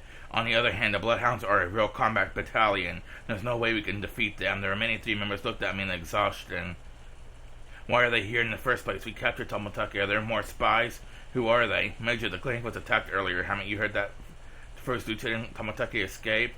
One of the 3 spoke up timidly, but Okanogi signaled him to shut up. Nobody told me this. When did that happen? What's going on, Okanogi? What's their blockade exactly so they couldn't escape the village? They aren't even responding to me anymore. I've been left behind. I'm the one who didn't know. I'm being left out. The members looked at the Okanogi waiting for his command. Nobody's waiting for my order. Nobody would even care about my orders. Commander, there's a radio call from the command vehicle. One of the members handed the intercom to Okanogi. This is Phoenix 1. Commander, final orders from Cuckoo. Executing Cuckoo. Cuckoo, roger that. The Bloodhounds have us surrounded. We're being advised to surrender. What should we do? Command vehicle. No, Ota and Adachi, good work. You're cleared to surrender. Disarm yourselves to follow the orders of the Bloodhounds. Roger that, Commander. All units, listen up. The command vehicle has been compromised. The clinic is probably in the enemy's hands as well. We lost all our backup as well as equipment. All teams have been wiped out. I'm sure everyone is disarming themselves. The Mountain Dogs have been completely defeated. Not yet. Get in touch with Nomura-san in Tokyo. The Bloodhounds, so what? Shosen and the units who could beat them immediately are still alive. We can activate the final operation. I must let Nomura-san know about that. We have to restore communications with Tokyo. We really shouldn't have cut the telephone connections. But we did, so we'll have to recover the command vehicle. We're getting in touch with Tokyo on the radio. Fortunately, the men in the command vehicle surrounded without resistance, so I'm sure the Bloodhounds guard is down. Okanogi, you know the things will be enough. It's still the 19th of June. The operation starts on the 21st, or is it supposed to be the 22nd? We still have time. We'll manage, Okanogi. Go recover the command vehicle immediately. Why can't you follow my orders? I'm a major. I'm your superior. Why are you listening to Okanogi but not me? Major, didn't you hear what the helicopter said earlier? We've lost. There's absolutely nothing we can do anymore. What are you saying, Okanogi? Are you already giving up? You saw that R is alive, didn't you? What happened today was all because of the rumor that R was dead, but she's alive. That means today didn't happen. We can still use the emergency manual. As long as the Queen Carrier's alive, all you have to do is kill her, and then we'll have 48 hours to execute the manual. Major, it's far beyond that point already. Tokyo doesn't care about the Queen Carrier or the 48 hours after death. Our final operation is a complete failure. Our planets must be running around desperately trying to destroy evidence. Our job here is done. I've commanded the Mountain Dogs for about 10 years. It was a valuable experience, but it's all over today. Major, your job is over too. What? What do you mean my job is over? What are you talking about? Major, your job was to rear that scrapbook in your hands. What are you talking about? I didn't expect Okanogi to start talking about my grandfather's scrapbook. I doubt that there is a disease called Hinamizawa syndrome, but the whole village is going into a panic 48 hours after the queen dies. No one's ever seen that happen. No one knows if that's true or not. Don't be ridiculous. Look here, somewhere in here, or where I know it's in here, from the studies of other similar parasites and brains that the statistics say, damn it, where's it? Oh, I flipped through the page of the scrapbook in panic. I can't remember what page I'm looking for. Okanogi set the scrapbook aside and thudded it. No, it landed in a muddy puddle, so that it splashed it to the ground. The open pages of the scrapbook were face down in muddy water and already turning color as they soaked up the mud. What are you doing? This is the most important. As I crashed down and picked up the scrapbook, Okanogi stepped on it. The splash of muddy water hit me in the face. I had to witness my precious scrapbook being stepped on and covered in filth. Major, I don't really care if what's in your scrapbook is true or false. As a matter of fact, nobody does. What do you mean by that? I tried to get the scrapbook from under Okanogi's foot, but I couldn't pull it out. The clients of Tokyo merely wanted to see how many people would actually believe what's in the scrapbook. They didn't even care if it was true or lies, as long as it was believable. They didn't care?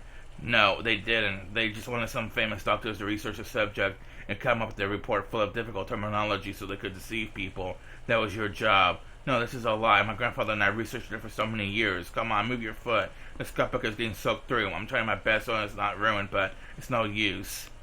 The queen dies and the village must be killed. All you had to do is convince the higher-ups of that crazy story. Nobody cared about the parasite to begin with. They only cared if it could be used for a political gain. You knew that, didn't you? And at this point, nobody will ever pay to any of that nonsense again. Pay attention. A lot of people bet on this scrapbook, and they lost. The Mountain Dogs lost, too, and that's all there is to it. That is nonsense. This scrapbook holds everything, and it is the truth. My grandpa researched it. I researched it. This is the result. Everyone believed it in. That's why they built such a beautiful research center, isn't it? They believed in it, and that's why Nomura-san got in touch with me. There must be other people who believe in my work, because all of this is for the future of humankind. Okanogi got fed up and kicked me. I don't weigh much, so I fell backwards and became soaked in muddy water. Okanogi walked over and looked down on me. Fortunately, there's still something in the clients of Tokyo are expecting from you. Hey. One of the Mountain Dogs handed a gun to Okanogi. Okanogi chucked the cylinder and threw it over to me. What is this? Major, why don't you use that to shoot yourself in the head? What? I looked at the gun. I'm used to seeing guns working at the Art Institute as I do. I was never frightened by guns before, but for the first time I felt scared just by looking at one. You know, this happening all the time, Major. Please take your responsibility as the leader of the defeated force and shoot yourself. What are you saying? Nobody has ever told me to die before. Nobody has ever told me to kill myself. If you die, the clients can just blame me for everything. Actually, Tokyo is already preparing to do that. Don't be ridiculous. Why should I have to do that? Oh, I'm starting to sob. My body is shaking all over. Well, you don't have to do it yourself if you don't want to. Maybe that's too much of you to do right now. Okunogi pulled out his gun and pointed it at me. The other members have realized everything will work out if I die and just looked at me coldly. I'm going to try to say I talked to you in the surrounding, but you refused. We shot at each other and I had to kill you, and that's the scenario. I gave you the gun so you could kill yourself rather than being killed by me. It's to show you my appreciation for the time we've known each other. I don't want to end like that. No, who came up with this plan in the first place? I don't want this. It was your dearest friend, Nomura-san from Tokyo. Eh? They had a plan for damage control in case the final operation failed. Nomura-san's codename is Cuckoo, and yours is Baby Bird, isn't it? Do you know where the cuckoo lays their eggs? What? Cuckoos lay their eggs on other birds' nests, and once they hatch, they kill the young of the original owner by pushing them out of their nest and they take it over. The baby birds on the ground are left helpless, and they usually end up being eaten by mountain dogs. I used the money I got from Uncle Koizumi to pay the mountain dogs to gain a reliable ally. I always thought that although Okunogi was barbaric, he was very reliable. But my nest had to be taken over. Major, you never had any allies to begin with. All you had to do was exactly what the clans in Tokyo wanted you to do. But now it's over. Now you need to exit the stage. Take it. It's your precious scrapbook. Hold that in your left hand and pick up the gum with your right. The scrapbook was finally returned to me covered in mud. I held it with both hands and cried. Oh, what a joke my entire life of Mio Takano was. Right now, when I should just go back inside that chain link fence, my shaking hands held the ice cold gun. There's only one bullet in here. Sometimes a bullet can ricochet on the scalp, so that's why people usually put the muzzles in their mouths. Come on, hold the gun and point it like this and die. Oh, damn.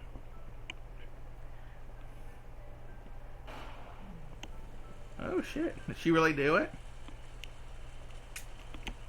In the hills of the mountain, a single gunshot echoed. With the gunshot, members of the Bloodhounds rushed in. Okunogi and the other men raised their hands to surrender. Major Takano was with us, but she refused to surrender. She tried shooting at us, so I fired a shot to intimidate her. Retriever 7 and leader, we arrested First Lieutenant Okunogi and 3 other members of the Mountain Dogs. Major Takano is on the run. Our footprints are heading southwest, but the brush is too thick and we can't go any further. Requesting backup, Major Takano is armed. I repeat, Major Takano is armed. Retriever leader to all units. Major Takano is on the run. She's armed, so be cautious. Patrol area and force her out. I'm running to the mountain covered in dirt and still holding the muddy scrapbook. I keep falling because of the mud and branches, and 3 roots continue to torment me. I lost one of my shoes, so I decided to get rid of the other shoe too. This isn't the first time I had to run like this. This is the first time I have run barefoot. This is the first time I felt such pain on my soles of the feet. This is the first time I cried like this. Oh.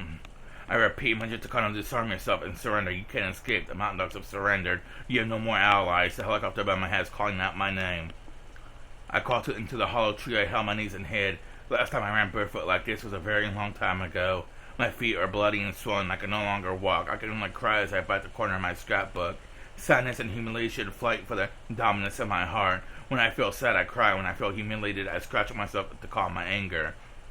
And I still have the gun in my right hand, the one with a single bullet in it. I have to kill myself. My death is the only way that can bring it all to an end. Killing myself is the only way to go back to that day. But when I look at the scrapbook in my left hand, I'm assaulted by sadness and fear. I don't want to die. Oh, I don't want to die. Oh. Just die. Atone for your actions with your death. I recall the look in Okunogi's eye. I know, I committed sins. There are so many sins, too many of them. There are 4 more sins I could possibly atone for, but do I have to die for that? Oops.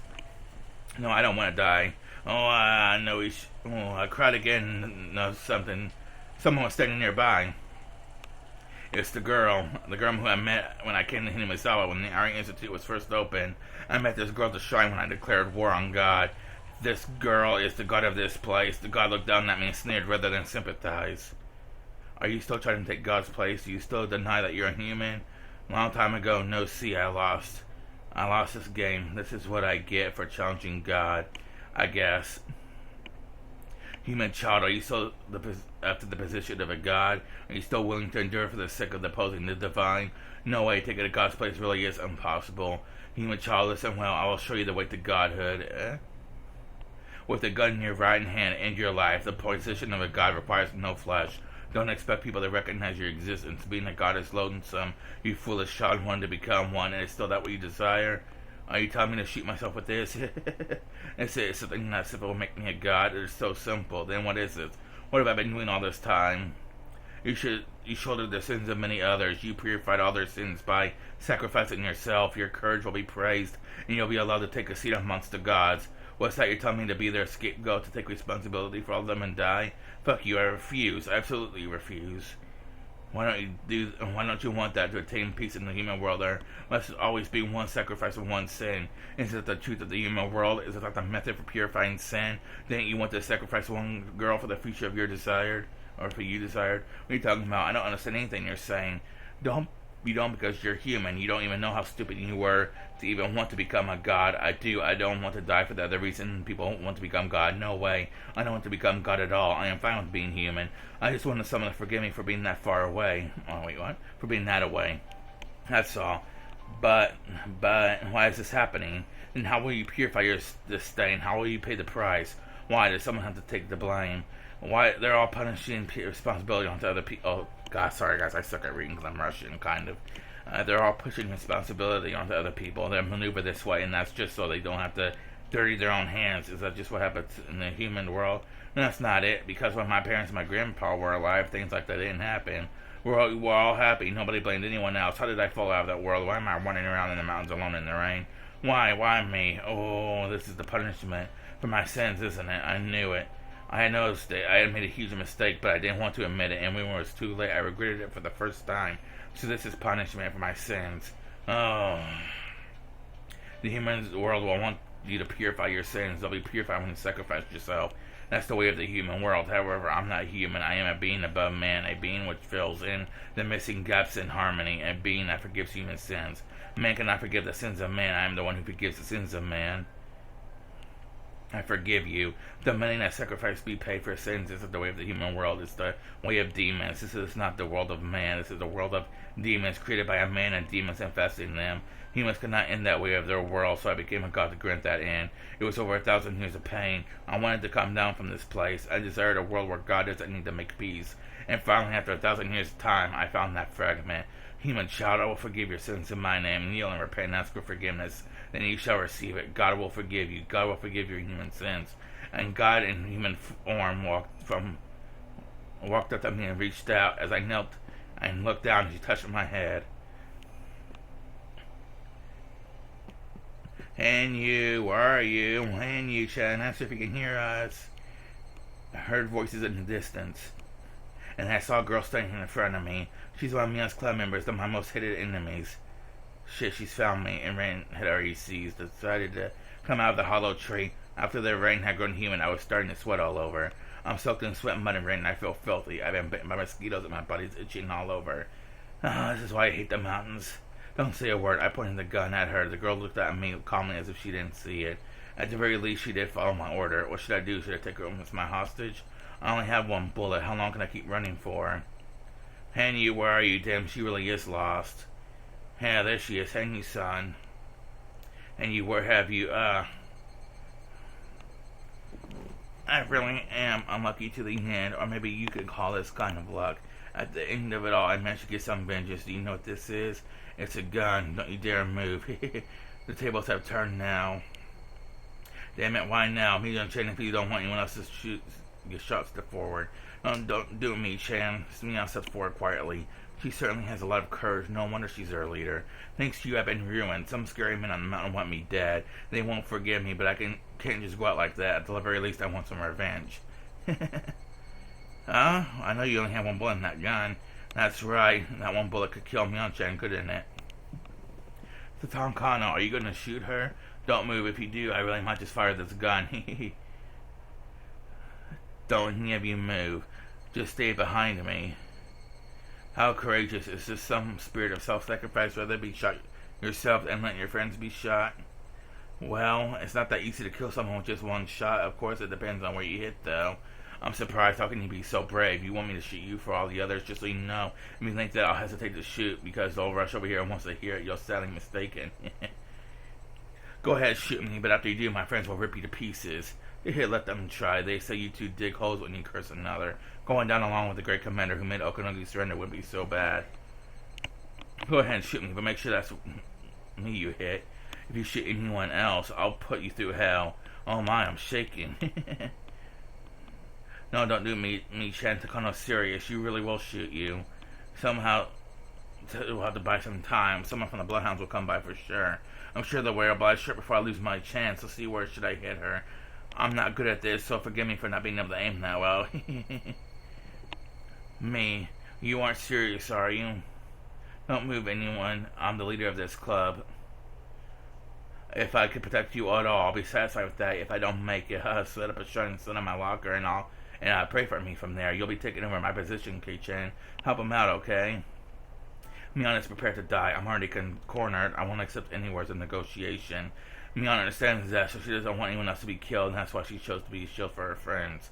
Now, it was an easy decision to make for her, because none of her friends would end up hurt. If she ends up getting injured, at least, that would be a stroke of luck as far as she's concerned. And if she doesn't make it, she thinks that's far better than seeing any of her friends die.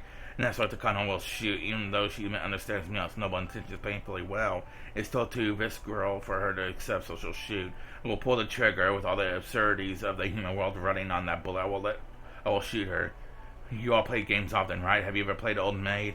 No, we play Old Man, though. Same rules. The human world is just like a game of Old Maid.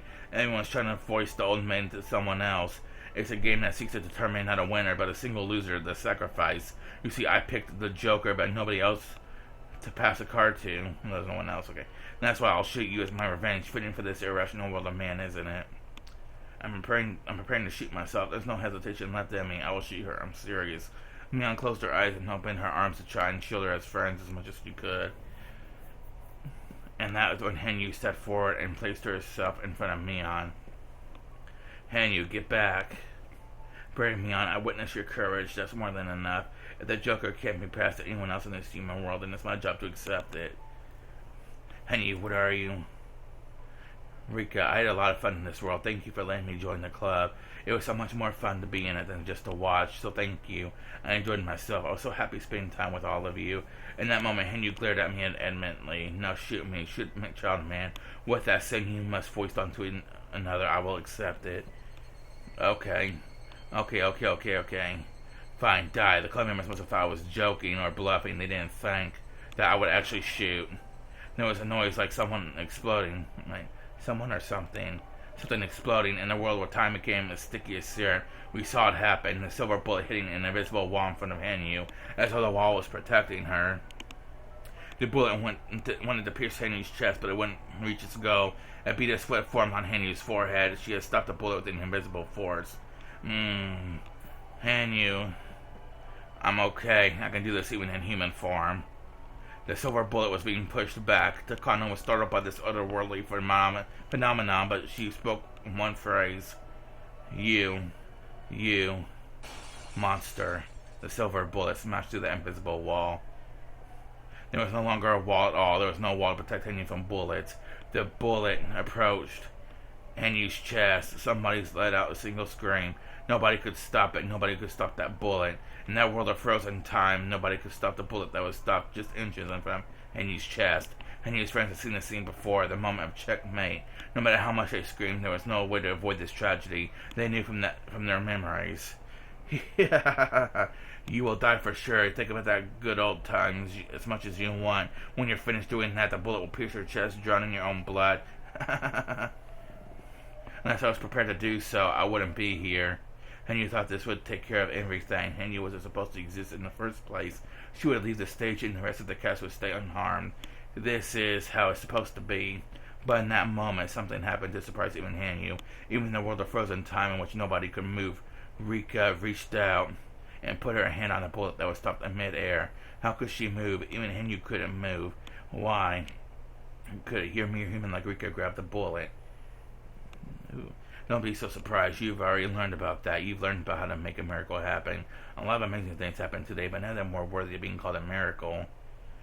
If we all believed in each other, it was supposed to happen. Therefore, I will perform a real miracle in this very last moment. I am the reincarnation of Oyashiro-sama. After all, so let me make a miracle happen at the very end.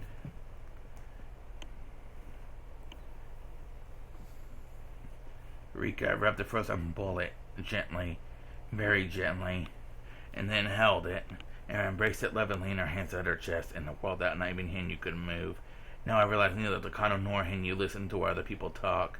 Didn't you hear what Mion said? We don't play old maid, we play old men instead. Takano laughed and said they were basically the same game, but they're totally different.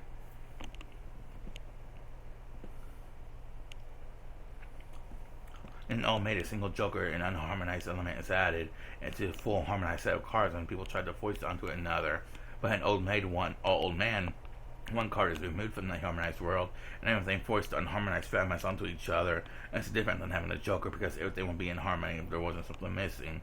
Players try to get rid of something in both games, but when they try to get rid of it is very different. In our game, the loser is left with one last card too.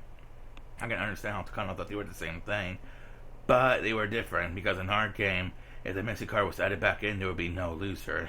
The missing card in this world where someone has to foist their sentence onto another has joined the game. So this game no longer has losers. Yet you're still trying to take one card away with a waste of a miracle. This world doesn't need a losing card. That is the answer I finally reached after a 1,000-year journey trying to find a miracle. The answer has always been there. It was there in the very first game of Mion's club. There was always a loser because we were playing a game of cards with one missing. If we could fill in one for the missing cards by believing in each other and helping each other, then it would be a complete deck of 52 cards. A complete world without a loser. A complete world where there is no one left out. Nobody has to stay out of the circle. Nobody has to cry or be burdened with sins. A world where everyone holds each other's hands and forgives each other's sins. When people live, there will be sin, and what's important is to don't avoid sins, but to forgive them. A world people can only become and twist it, and when people try to stay pure, let's accept our sins. Let's all forgive. The answer of Rika Fude reached a complete world. A world free from the sins of the human world where one has to become a loser. Rika reached that as a human being. After an unbelievably long time, she finally reached it. Welcome home, mother. Huh? Okay. The frozen time had begun to thaw. There was smoke coming from the muzzle of Takano's gun, so it was definitely fired. However, nobody got hit. Kichi looked around fearfully to make sure nobody was bleeding. They're all fine. Nobody's been shot. You missed. Serves you right. Until she looked at Leon's body and she began to sweat all over. How did I miss at that distance? All the club members thought the same thing. It was a miracle. It was a bullet. Didn't hit anyone. And club members had all felt the same way. They were all thinking, if it's going to hit someone, let it hit me. However, Rika wished for a miracle that was far beyond that. Rika wished for a miracle that was higher than self-sacrifice. She wished for a world where that bullet wouldn't hit anyone. She wished for a world where Takano wouldn't be hurt because she shot someone. Footsteps were rushing towards them. Takano tried to run, but she tripped over a root. The scrapbook in her hand scattered everywhere. She tried to gather up the papers, and members of the Bloodhounds surrounded her. All the Bloodhounds pointed their guns her way, and some even poked her with them, but Takano still didn't stop getting the papers. Some of the men stopped on the papers, and Takano tried to pull them out from under them. She tried to pull them out, begging them in tears not to step on her precious papers. Major Takano, you're under arrest. So it's all my fault, is it? The club members were feeling bad for her, looked at the ground. Stand up. Put your hands behind your back. Hey, don't resist. No. I want to take my grandpa's scrapbook with me. No. Takano just wanted to pick up the pages of her scrapbook, but the Bloodhounds, thinking that she's just resisting, pulled her in her hair to make her stand up. Although this was her fate, it was too hard to watch her be treated that way, and then a noble voice resounded among them. Wait. Radiating with divine light, a man appeared. They all knew this man very well, but they'd never seen him look so determined. I'm First Lieutenant Tamatake from the Research Division. I'll take it from here. Well, sir, we've been ordered by headquarters to bring her back to Tokyo immediately. Can't you tell? Just look at her. Look at all the scars. She's scratching herself. She must have Inuisawa syndrome. There were lots of horrible scars on her wrists, arms, and neck. Takano had scratched herself throughout the day because of all the stress. There's no way for anyone certain to be those marks or symptoms of the syndrome, but when Tomatoko said that, it certainly sounded true. But the major must have been given medication to prevent her from contracting the disease. There's no way she should have it. Have you read the report? It says that the inoculation isn't 100% effective. If you read the report completely, you would know that these are symptoms of the terminal stage.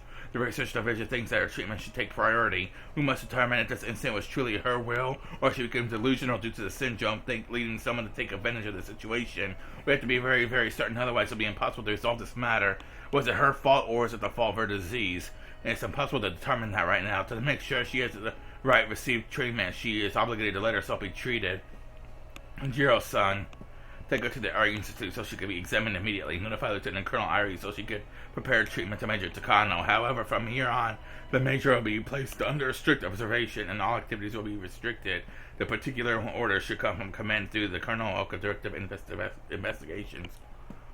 The Bloodhounds conveyed all this information over radio. Nobody had any objections, for the job was to arrest her, after all. Any interrogations or investigation after that of the job of... Wait, what? Any interrogations or investigations after that were the job of investigations. Or, you mean investigators? I don't know. So that's where the orders are... Investigations. Okay. Takano walked over to the muddy figure of Takano. Tomatoko walked over. Jiro-san. Takano buried her face into Tomotoko's chest and cried. Only Tomatoko and Takano knew the meaning of those tears. Sorry for being late. I'm here for you. Jiro-san, you're not as bad as you think you are. You can start over. You can start your life over as Mio Tanashi. I can't. I'm committing too many sins. I couldn't be allowed to start over. I should be dead. Otherwise, the way my sins will. Well, that's true. Your sins may not be so hard, but don't worry. I'll be with you. We can atone together. Let's atone for Tio, our Mio Takano's sins. And let's be Mac and Yoko Tanashi together. Until then, I'll be right here with you. Can I continue to live? Can I live? Everyone else tells me if I die, things will work out. Or if I still live. I said, am I allowed to live? Can I be forgiven? The world may not forgive you, but so what? I'll forgive you, so let's live. That's getting atoned for sins. You must live, and that's the world to forgive you. And start your life over. Then you remember what kind of person you used to be, and what kind of smile you used to have. After a while, Takano was taken to the Ari Institute in handcuffs, so... She was, however, handcuffed with her hands in front of her. She was holding the scrapbook Tomatoko had cleaned the mud off of. The downpour from the early afternoon had passed. The cicadas began singing again, reminding everything that this was a normal June in Himizawa. It was so hot despite being June, and the sky was a brilliant clear. Brilliantly clear? Okay. Someone asked someone else the time. She looked at her watch. It was 3 p.m. The Watanashi Festival was starting at 5, and it was almost time. Even from here, the British dragon could be seen. That's what it said, right? Yeah. There was red lanterns hanging all over, and once the sun went down, those lanterns would be lit. It was almost time for the Watanashi Festival, and with that, everything would end. When the Higurashi cry, the game had stretched across, different worlds had ended, and that one obtained after all the victory. Is that the game ended without a loser? Honey was prepared to leave after that game was over, but she was still there. She was allowed to be there. In other words, she was the card that was taken away. The card that was taken to play their game of Old Maiden was no longer there. The breeze wrestled Henry's sweaty, messed up hair. She was dumbfounded. Rika went over and stood next to her. She didn't need to say anything. She only smiled at Hanyu. The girl had pretended to be a bystander, but decided to step onto the stage, and then she thought that was enough, and she tried to step off of it. But with those memories of her bright time on stage, she tried to step off, when someone grabbed her sleeve and stopped her. She was told that she could stay. And she realized she was still on the stage, and she didn't have to leave after all. There was a spot for her on the stage, and she was no longer a bystander. And that was an unbelievable miracle. She didn't exist in the script. Nobody needed to be there. Needed her to be there, but the miracle allowed her to stay. You suffered so much during your journey, and this miracle isn't even enough to repay you for what you've gone through, Nipa. Well, this is more than enough. This is a miracle more than enough. Rika smiled at Hanyu one more time and passed her what was in her right hand. Hanyu felt something cold and hard. What was it? Hanyu slowly opened her hand and looked at it. It was the bullet Takano fired. This was proof of their miracle. It was proof that Hanyu could exist there. It was proof that they could be together forever and never. It was all dark soon. It's time for the festival. Oh, we'll have so much fun together. You can't just watch us anymore. I'm sure there'll be plenty of punishments to torment the poor newcomer. I don't have to watch the Watanashi Festival, huh? That's right, because you don't watch the festival, you enjoy it. Were they testing the speakers? It was still bright outside, but there was music playing already. The cheap dubbed background music collection, the festival music could be heard from the fruit shot in the distance. It sounded so exciting to hear, something to her. This was what she wanted to join in all this time. Rika held her hand. Let's go together. Let's go to the Watanagashi Festival. All of us together. Yeah.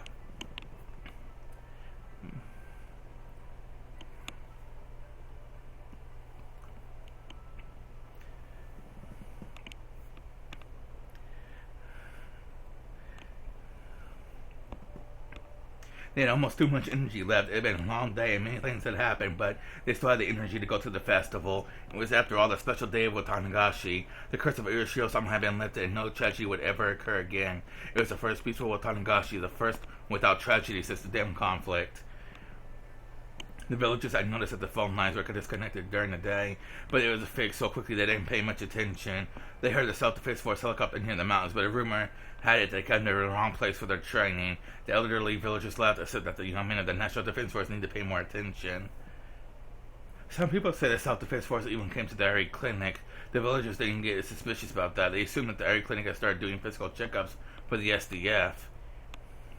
There were pieces of broken glass on the roadside near the village border as if there was an accident. Some people wondered how anyone could have had an accident when there was no obstruction on the road.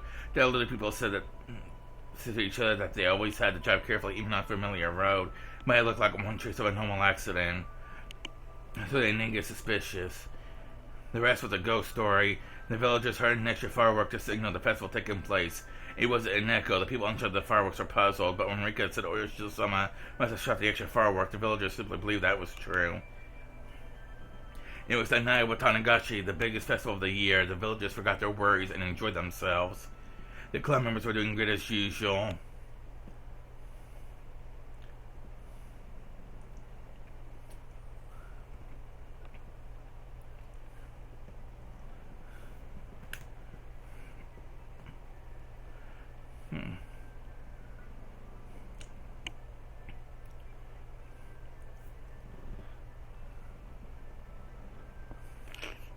Did we not get to see Satoshi wake up any, though? I was kind of hoping that at least he's alive, but still. The club members are doing good as usual. They were doing so great. They were all taken to the main tent and yelled at by the mayor. That was a normal Watanagashi night for the villagers, but there was one thing that was very different. The girls fought for an unimaginably long time in many different worlds with the sick of this night. However, nobody would know that. Oh, there was another big change, too. Rika Friday said she wants to go to a pool in the summer. It's unusual for her to say that she wants to do something. She wants to see the stars. She wants to go on a camping trip. She wants to look at the sunflowers. She wants to make up to school in the haunted house, etc. There are so many things she wants to do over the summer break. Right, Rika Friday for the first time is making plans after June 1983. Because this is the first summer break she's going to experience one after 100 years of repeating the same life. She will now experience an all-new summer vacation. Who will stop her from getting excited about that? Rika Friday is looking forward to waking up before Satoko to rip the page off the calendar at the end of June. Rika Friday's infinite future has begun. There's an infinite possibilities, yet only she can make one choice. That's why it's a great world. Let's talk for a moment about the people who fought with Rika Friday. Miya Sanzaki vowed to study hard so she could continue her education after summer break. According to Kichi, even that may not be enough time for her. However, could she lead... Blah, blah, blah. How can the legendary club member Miya Sanzaki fail an entrance exam? She's more likely to find a way to get into the school she wants to go to. Hopefully it's not an illegal one. However, anyway, she looks like she's enjoying her final summer break, so she has tons of plans. The club members can't get away from Mion even during summer. And that's why, once you're involved with her, she'll always find a way to get to you. No matter how much you want to be alone, you'll never go back to spending a boring summer by yourself. Kichi member has been asked by Mion and Chisa to be their next class president. He was also asked to be the next club leader too, but he declined immediately. Kichi likes his club because Mion runs it. He continued saying it's Mion's club until she got mad. Kichi could understand why she's so angry. Why Kichi wouldn't be Kichi if he wasn't dense. So things are rather lively around him again today. His good name continues to spread even Nokonomiya. Rinarigo is growing more energetic every day too.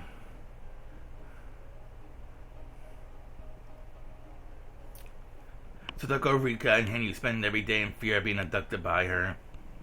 Still, she's been acting more mature lately. She takes care of her younger classmates, and she's almost like a mother to her class figure. Or class figure to the class.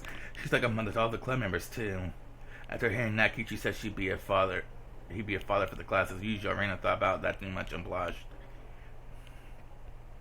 Satoko just lively as ever got.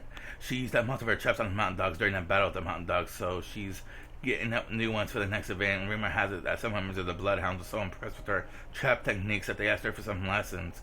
There is supposed to be a training area near Mount Fuji, and they asked her to set up traps there. That's not a very good idea. The Sea of Trees really will be coming for us in no return. Either way, Satoko keeps saying how she wants to be so fight against the Bloodhounds like she's invincible. Also, she becomes a great cook. That's because Hanyu been teaching her. According to Hanyu, Satoko is a quick learner compared to Rika, and Satoko's dream is to master fried chicken, which is her brother's favorite, and welcome him home with it. I'm the only one who knows this, but her dream may come true very soon. Well, I still would rather see it, no. As for her brother, Satoshi has yet to return home. His condition is unchanged. There's been any changes in Shion Sonosaki. She goes to the clinic on her days off. Nobody knows why she goes there, but she seems to be very happy, so nobody pays attention to it. Mia teased by Shima, saying that this may be planning on getting implants, but Shion just smiles. Also, for whatever reason, she's been visiting her relative's clothes shop and buying all kinds of men's clothing. Lately, she even started buying more than just men's clothing, but why is she so excited when she visits the clinic with a maid outfit that's not even her size? The truth is shrouded in mystery. The biggest change is probably that Shion's baby Satoko now. She tries to make Satoko call her Nini, which is also annoying Satoko. Ryusuke has two jobs now. On one hand, he is a respectful doctor. On the other hand, he is an evangelist for maids. The Ari clinic was supposed to be closed, but the villagers pleaded with the authorities not to shut it down.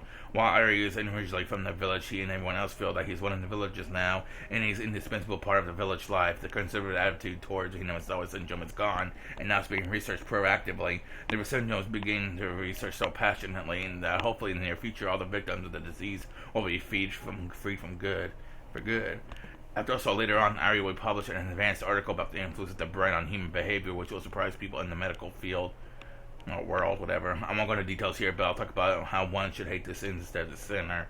The deceased Hifumi Miho Takano's names will be mentioned in that article. Jiro Tamatake still visits Hinomisawa every season.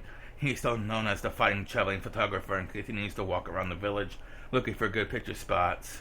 However, he isn't seeing the village as much as before, but his bicycle is always parked around the back of the clinic, so maybe he spends a lot of time there. Some villagers maybe says he's sick and being treated, but his brilliant smile proves they are wrong. Miho Takano hasn't been seen since that day. Nobody knows where she's gone, but obviously Tamatake don't worry, so she must be doing fine. She'll probably show up one day out of nowhere and start telling ghost stories to scare some kids. As for Mamura Akasaka, what happened to him was pretty funny. His wife and daughter followed him in secret. They pretended to run into him at the festival. Rika called him Papa, so things grew complicated all of a sudden. Akasaka's wife smiled, but she choked his neck with her braided hair. Her arms were folded, but her braid moved like a tail squeeze. She tortured a man who destroyed a special forces unit without even a weapon. Rika continued to tease them, making the situation even worse. However, Akasaka's family liked Hinomisawa, and they said they wanted to come back. Akasaka's daughter and Rika grew close so that they seemed like sisters. Kurude Orishi has gotten back into playing mahjong. For whatever reason, Akane Sonozaki has joined his table too, and there are rumors a wise god almost got dispatched to the mahjong parlor one time. His colleagues say Uichi has calmed down quite a bit. It's probably because he has reached closure within himself, but his colleagues know nothing about that. His plan is moving to Hokkaido when he retires, but he wants to come back every summer. His bright life, his second life is waiting for him. Oh, that's good. Tatsuyoshi Kasai hasn't changed much compared to the others. To some, his life was changing. It was a life-changing event, but for Kasai, it was just another episode that added to his heroics. According to Kasai, that incident was just a little bigger than usual. This was just a little unusual than what in the world would be needed to impress him. Sean insists that he will tell her, but Kasai only tells her that it's a secret. Also, he regretted exposing that part of his past. Sean keeps begging him to tell her about it, but he simply ignores her. Let me talk about myself too. I and you am doing great now in my life. Said Furude. I'm getting better at playing games, and now I'm taking the role of the club's dark horse, a position formerly reserved for Kichi Mibera. I have a bad habit of believing everything I hear, so I'm yawning others telling me some strange things. Thanks to that, I'm getting tougher, and to put it in a good way, screwed to put it in a bad one. But that I need, no, otherwise I won't survive this club. I'm going to continue to learn a lot of stuff through this club activity so I can live in this human world.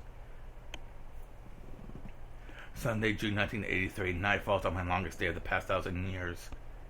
The club members are having a blast, and a lot of people are here, and the stall vendors are still doing business. The speakers are blowing rough and yet exciting festival music. I've known all of these, how wonderful it is to actually feel and hear them in person. I thought I knew because I've been following and watching them. But that was completely different. I knew of this because it's the first time I've actually experienced it. We've had takoyaki eating contest, but there's no octopus in it, but it was still very tasty.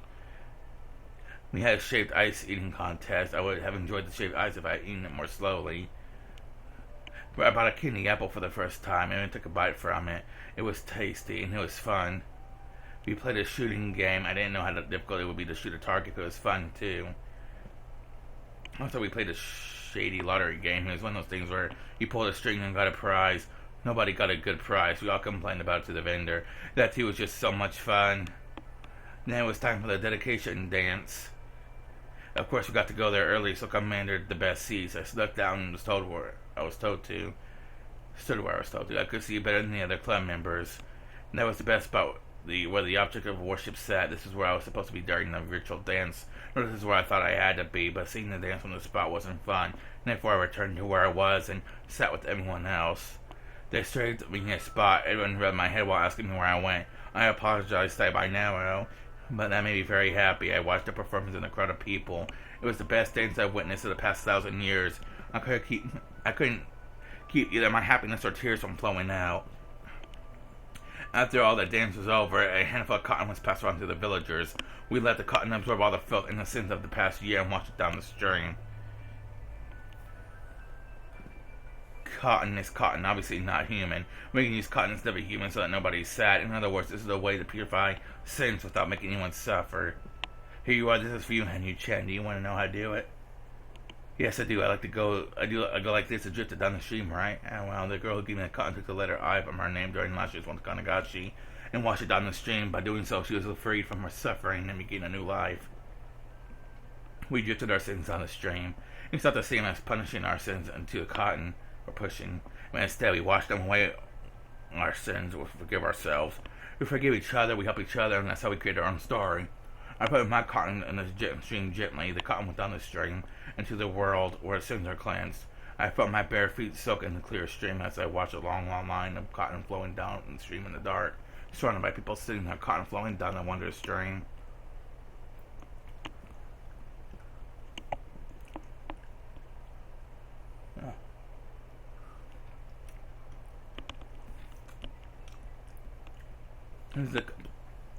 This is a complete world where all the fragments were put together. This is an ideal world. What else is there? What else do you need? And your Friday still wants more, because we could be even happier than this. We can be happy if we wish to be, not a long time from now, but in the near future. And then what is it? I told you it's in the near future. We'll be happy then too, see?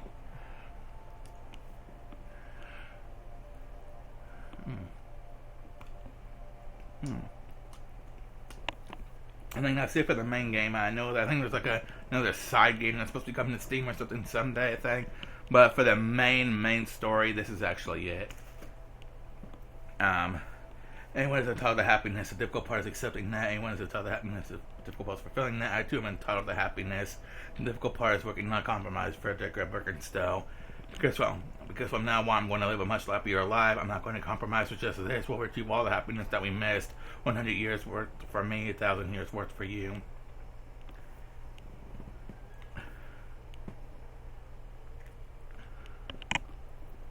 I'm eating spaghetti this whole time. Black screen still.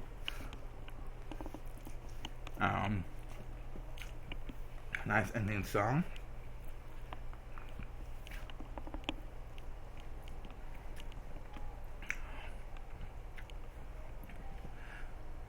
you guys want to sit here and pause and read this, you guys can. This is just too much too fast.